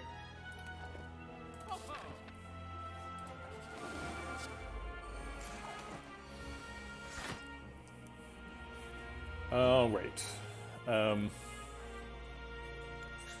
So the big concern here is turn 2. The Spire Shield has chosen to block, so he'll be attacking turn 2. We're going to draw some burns. He's going to be attacking 4 times. Got to be ready for that. We drew a Cold Snap, so we're a little bit ready. I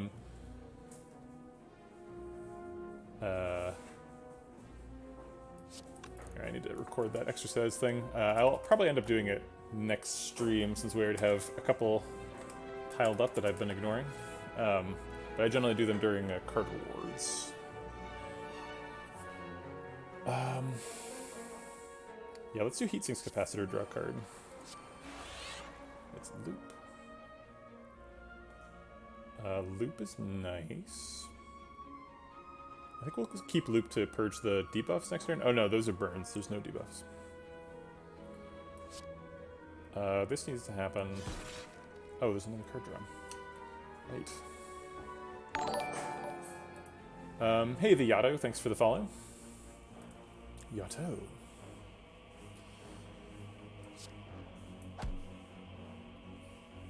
And I think we'll save the defense for next turn. I think I will play the loop, though.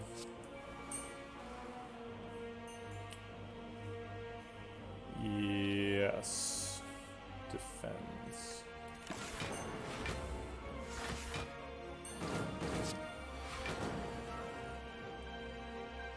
Okay. So we're taking 61 damage, as is our custom. Getting 14 block from the Horn Cleat. Thanks, Horn Cleat. No bias cog yet.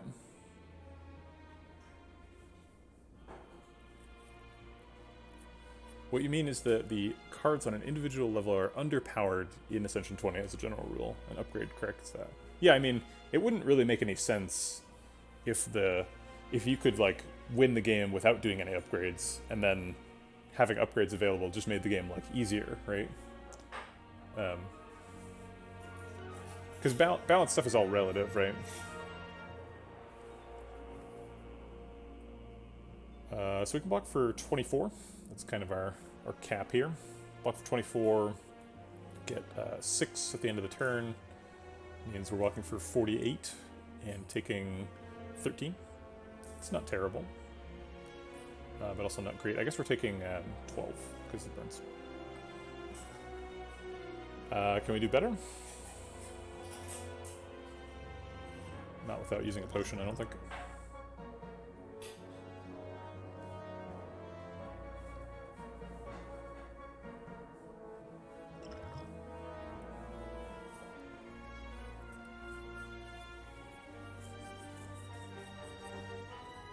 Okay. Yeah, I know people were pretty consistent at Ascension 15 back in the day. We can get a Ritual Dagger proc, or whatchamacallit, this card, Pen-Nibbed Ritual Dagger here. Is that enough damage? If we, like, Rebound, Strike, Ritual Dagger, does that kill him? Rebound does 9, Strike does 6, that's 15, puts him down to 104. Ritual Dagger is not going to do 104 damage. Actually, if we Duplication Potion it, it does, right? Because the first one does approximately 80, so it does like 120.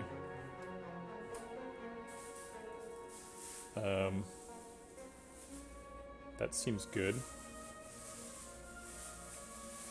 Yes, that's true. The way I said it out loud was Rebound Strike, but I am aware of how that would work. So actually, if we Duplication Potion on Ritual Dagger, the first one does... if we Rebound and then Rebound Duplication Potion on Ritual Dagger, the Rebound puts him to 110. The first Ritual Dagger does 39, so he goes to whatever 29 below 100 is, 71. And then he takes 39 times 2, which is like 78, so he would die.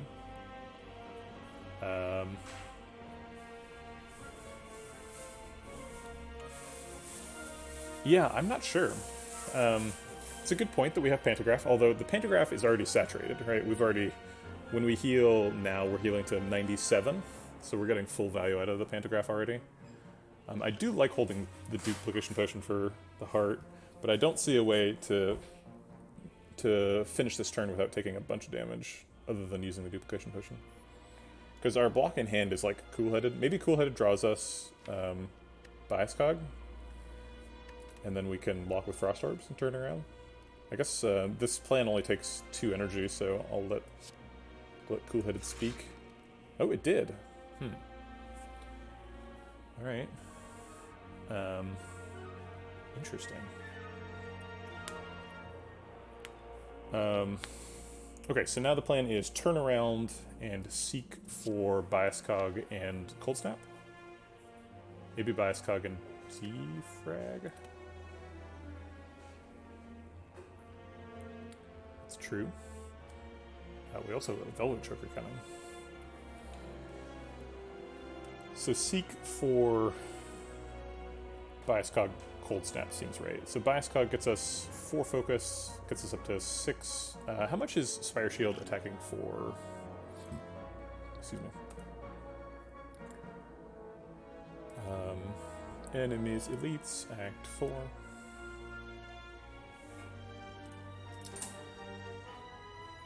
He is attacking for 38 currently.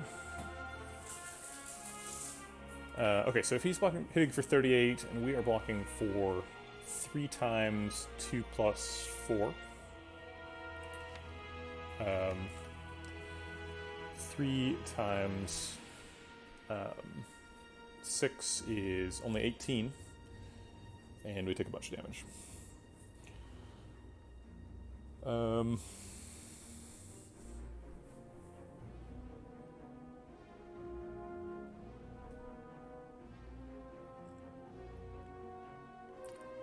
What else could we seek for?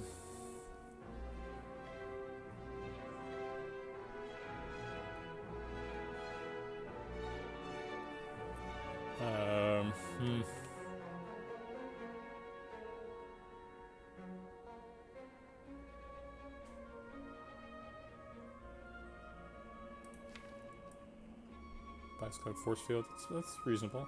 So block for 18, 30. I'm blocking for 31.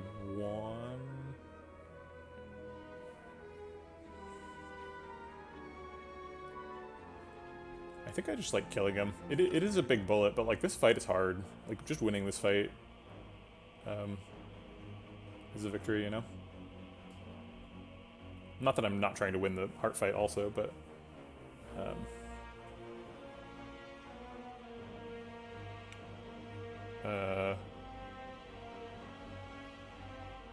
oh yeah, right, I give it credit for more than it deserves. I think I'm just going to use the duplication pot on the Ritual Dagger. Actually, do we need the rebound? Is Ritual Dagger just by itself enough? I was assuming it wasn't. Ends up being 39 times 3 is 90 plus 27. So it's not, it's 117. I guess I'll just hold the rebound and use Strike Ritual Dagger.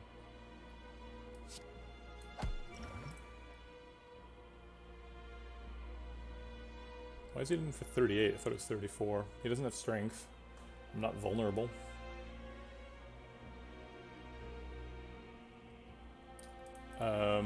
You are correct. I almost screwed that up. Wait. No, doesn't the first one... No, you're right, yeah. We do need rebound. We need something. I guess I'll seek, because I want the other energy to be Bias Cog. Wait, no. That's not how Pendant works. It has to be an attack. Okay. Alright.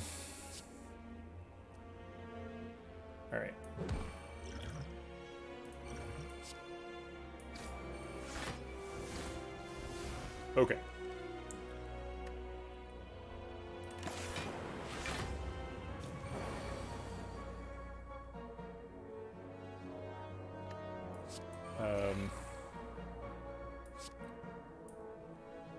Get that Bias Cog and Cold Snap. Oh, I guess the Cold Snap did not fit in the hand. That's fine. I guess Stack, yes, you're right. Stack would have blocked for more than Force Field. Although this was last turn, and we discarded several cards since then, so I'm not sure exactly how much it would have blocked for.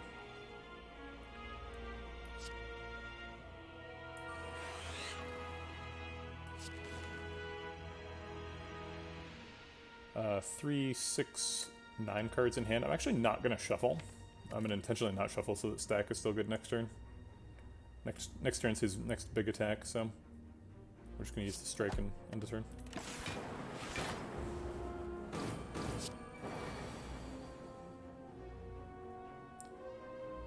Hey, Smoke, how's it going?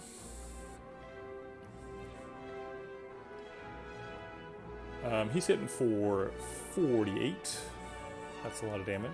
We're blocking for 16 currently, plus the 1 is 17. Force Field gets us up to 30. So it's probably a Stack and Force Field, I guess. I guess Dark Shackles would also work. Let's do Dark Shackles. Oh, right. That doesn't work. Okay, never mind. Yeah, let's get some more lightning orbs so that we kill him.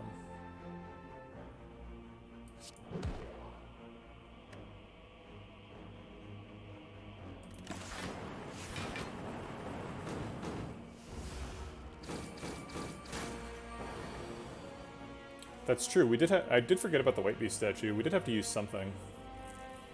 Focus Pot is also quite good in the heart fight, although you would expect Duplication Potion to hit Bias Cog, so it's kind of like a double Focus Pot.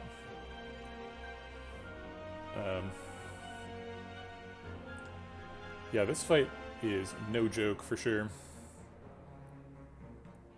We can end now with Sunder. It would be nice to set up Pendib. And we're currently blocking out, so I'm not in any particular rush.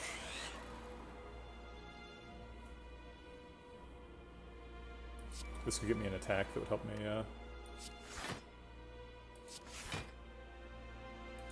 I'm just trying to clear out cards so that we draw next turn. Oops, we killed them. Shoot.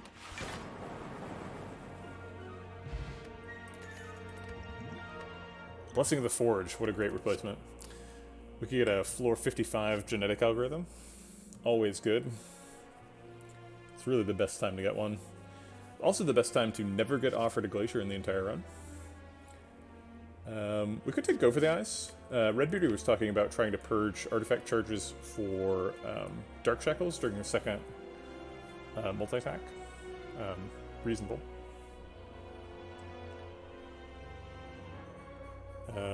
Although if we have to take Go for the Eyes to get it, I think that's probably not good. Actually, Go for the Eyes is fine on its own in the heart fight. It's like so we could Go for the Eyes in the first multi-attack phase, or even the big attack. Yeah, actually, I think Go for the Eyes is pretty good against heart. It's sort of weird anatomically, because it's like, wait, but the whole thing is a heart. It doesn't have any eyes. It doesn't even have a head.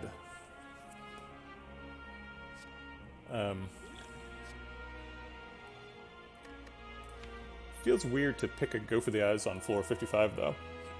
Just since it's such a low power card, and we're headed into such a high power fight.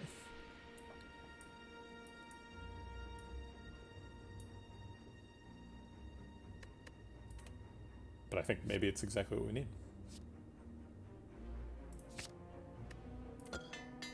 Couple of upgraded defense. Oh, we finally got the little check mark. That's excellent. It's a sign of a good deck. Okay. Oh!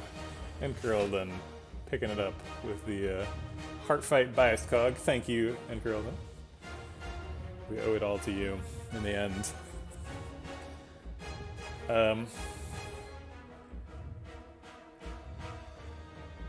Alright, so Bias Cog's always happening. Loop seems good. There's the other Bias Cog. We can't play this one yet because we don't have any skills. We didn't need a skill for the first Bias Cog, but we do for the second one. We're always using the focus pot, so might as well do that now.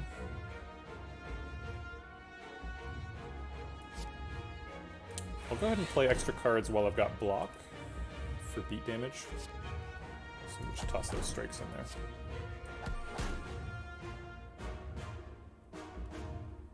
Not worth upgrading these. I don't know what you mean by that. Oh, you mean Blessing of the Forge? Maybe. Beam Cell is a pretty good upgrade. Yeah, I was thinking about the eyes as well. Yikes. Well, we did get a skill. So I guess we're probably Bias Cog Cold Snap dual casting. This is gross. This is not good. Yeah, what's the best card in the deck to upgrade? Dark Shackles. Capacitors. Go for the eyes. I feel pretty forced to play dual cast to purge debuffs, both for the vulnerable and for the focus down.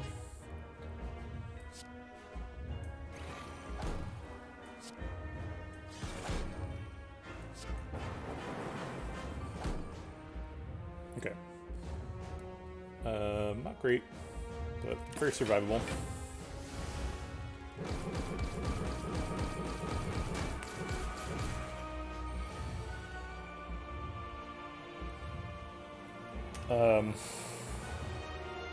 Well, Cold Snap is here. That wound is going to be here for a long time.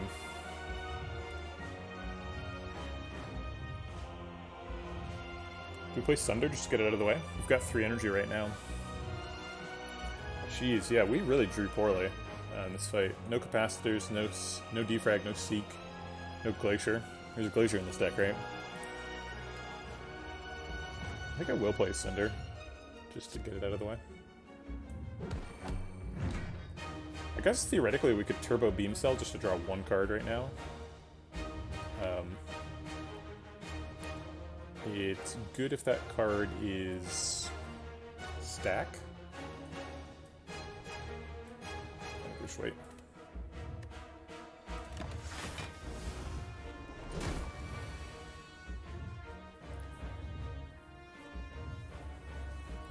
This is starting to look like a hand we could Blessing of the Forge. We got Go for the Eyes and Beam Cell here.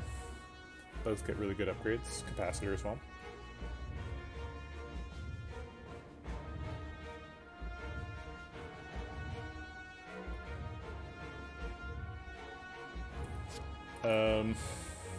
When do we play Hello World in this fight? Do we play it now?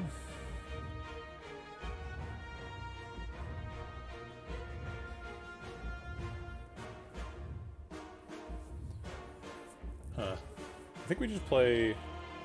I don't want to play Capacitor until it's upgraded. So maybe we play, like, Defend, Defrag, Hello World. Get those out of hand. Yeah, upgrading Hello World does nothing, so...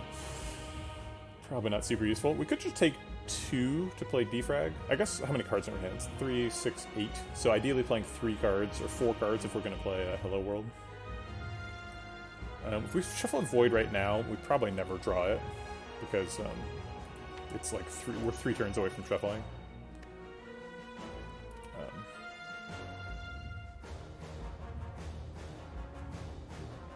Okay.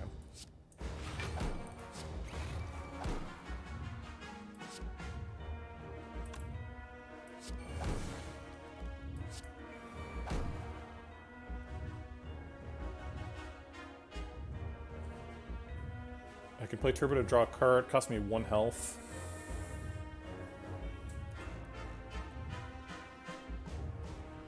Do really need to draw like some pretty good cards next turn. There are a lot of good outs here though.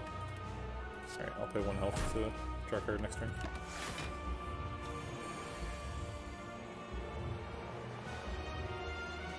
Alright.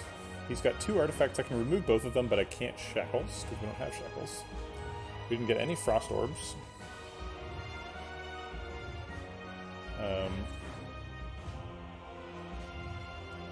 We can Blessing of the Forge and get the Defend the value. Yeah, we got all the good cards on the bottom. We got Seek, Force Field, Dark Shackles, Cool-Headed, the other Capacitor.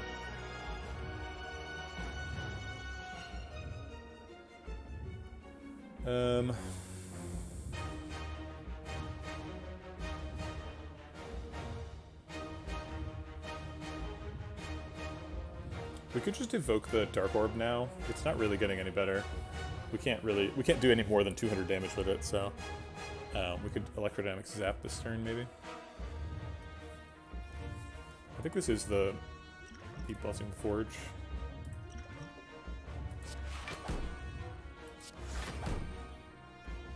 Two defends. Okay, so we're currently blocking for 14 times 3. 14 times 3 is 42. He's hitting for 60.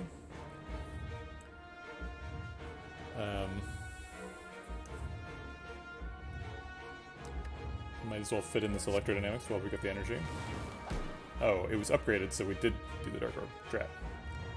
Well, I wasn't really planning for that, but I guess it's okay. So he's taking 15 times 3 damage return, so he's taking 45, and I believe that happens during this... No, that happens during his next Invincible cycle, so we should do damage now if we have damage to do. So I'll do this now. And apparently purge debuffs.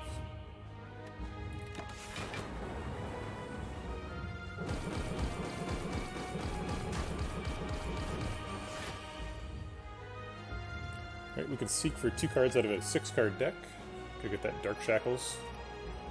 It's more useful next time.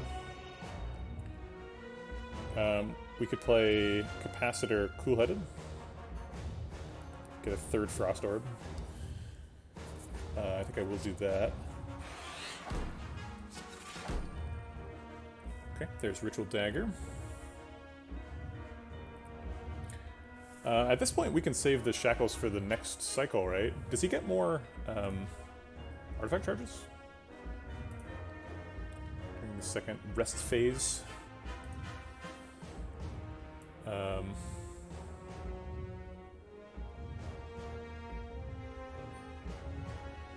No. He gets Beat of Death 1, but he only gets artifact during the first one.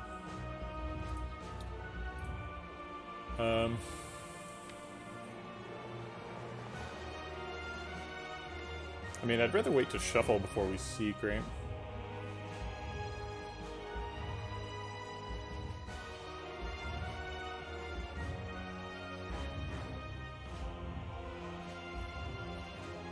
Okay, so we're currently blocked out, right? We're blocking for 14 times 3, which is 42, 52. Wait, yeah, 42, 52. So we don't need to do much. We mostly just have to plan on landing Dark Shackles next cycle.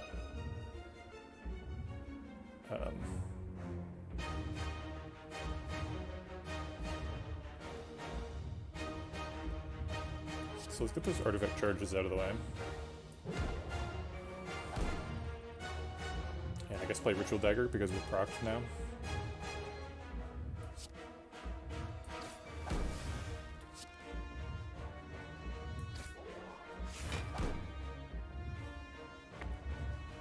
So 42 plus 8 is 50.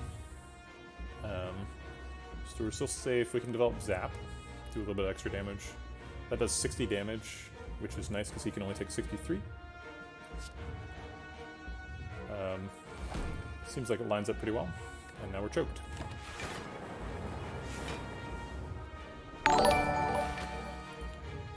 Thanks for the subscription, Elazer.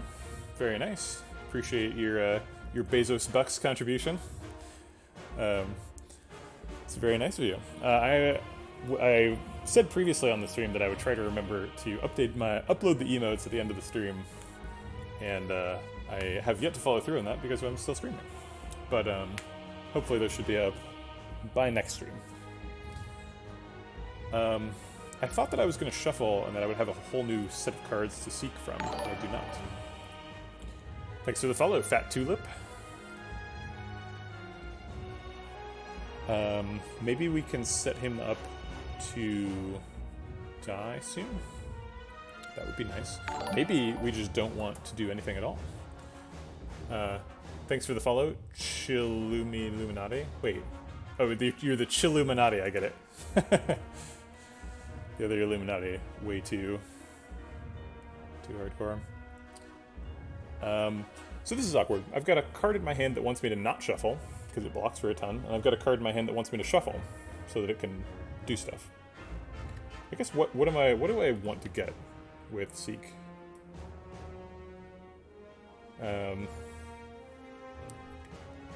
Go for the eyes. We don't care about stack anymore? What? But if I manipulate it so I don't shuffle, it blocks for 20 next turn.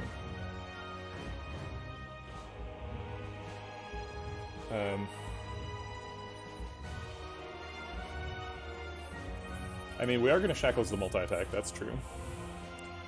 But I don't know, it seems like stack is still a meaningful block. I mean, I'm never going to get that chance again, right?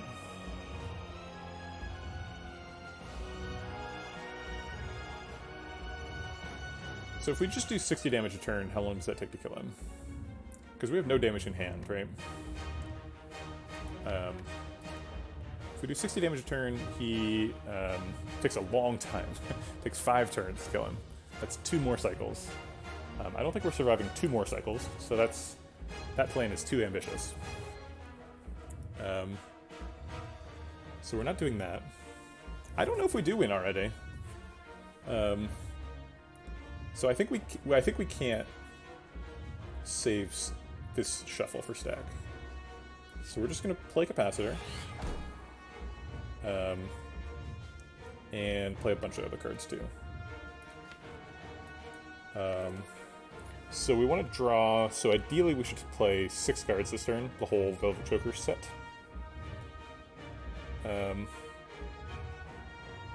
Yeah, currently we're not shuffling. 3, 6, 9, yeah. Currently we don't even draw the 1 card. Or actually no, I think how it works is you do draw, no, you Hello World and then I don't draw anything. So that would work currently. But I want to draw cards, I think. But like, why? Okay, I want to get Lightning Orbs established. We want to like play Zap, weirdly. And like Sunder. Maybe Cold Snap. So we need to clear out some hand size so we can do that. In order to do that, I think we play this card, because it doesn't do very much. And this card, because it doesn't do very much.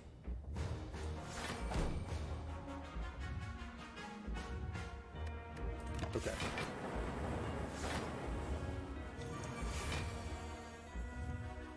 Alright, we have Dark Shackles for this. Which does feel very BM the Heart. We don't really want to rebound anything. So we're going to rebound and then Seek.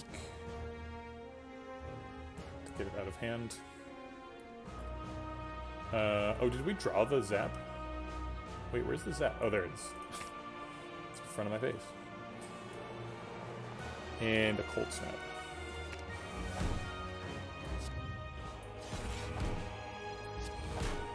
And we got 1 more card left, so I guess I'll do a straight plus. Why not? Alright, now we should be pretty set, right? Yep, he's down below 75. That's the magic number. That's how much the Lightning Orbs do. Okay, GG.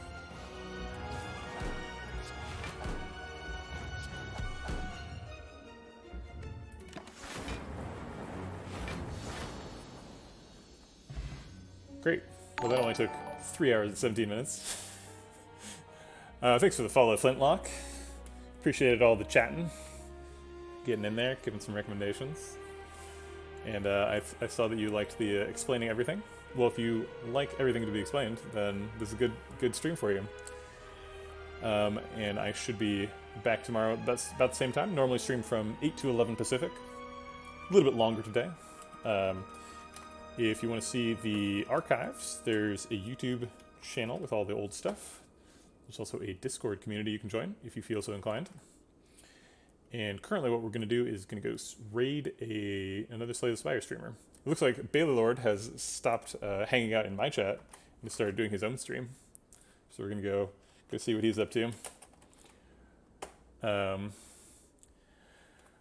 Alright, thanks everybody for coming. I'm exhausted. That was a lot of work. Here, I'll click this proceed button. We can watch the pretty animations. Alright, have a good raid, everybody. Bye.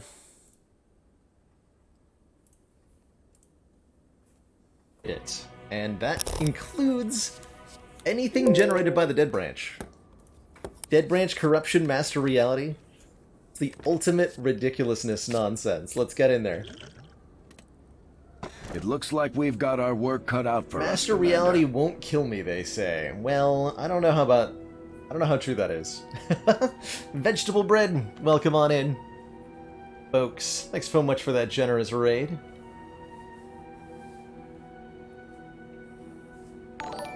Vegetable Bread, by the way, your stream, your original, like, multicolored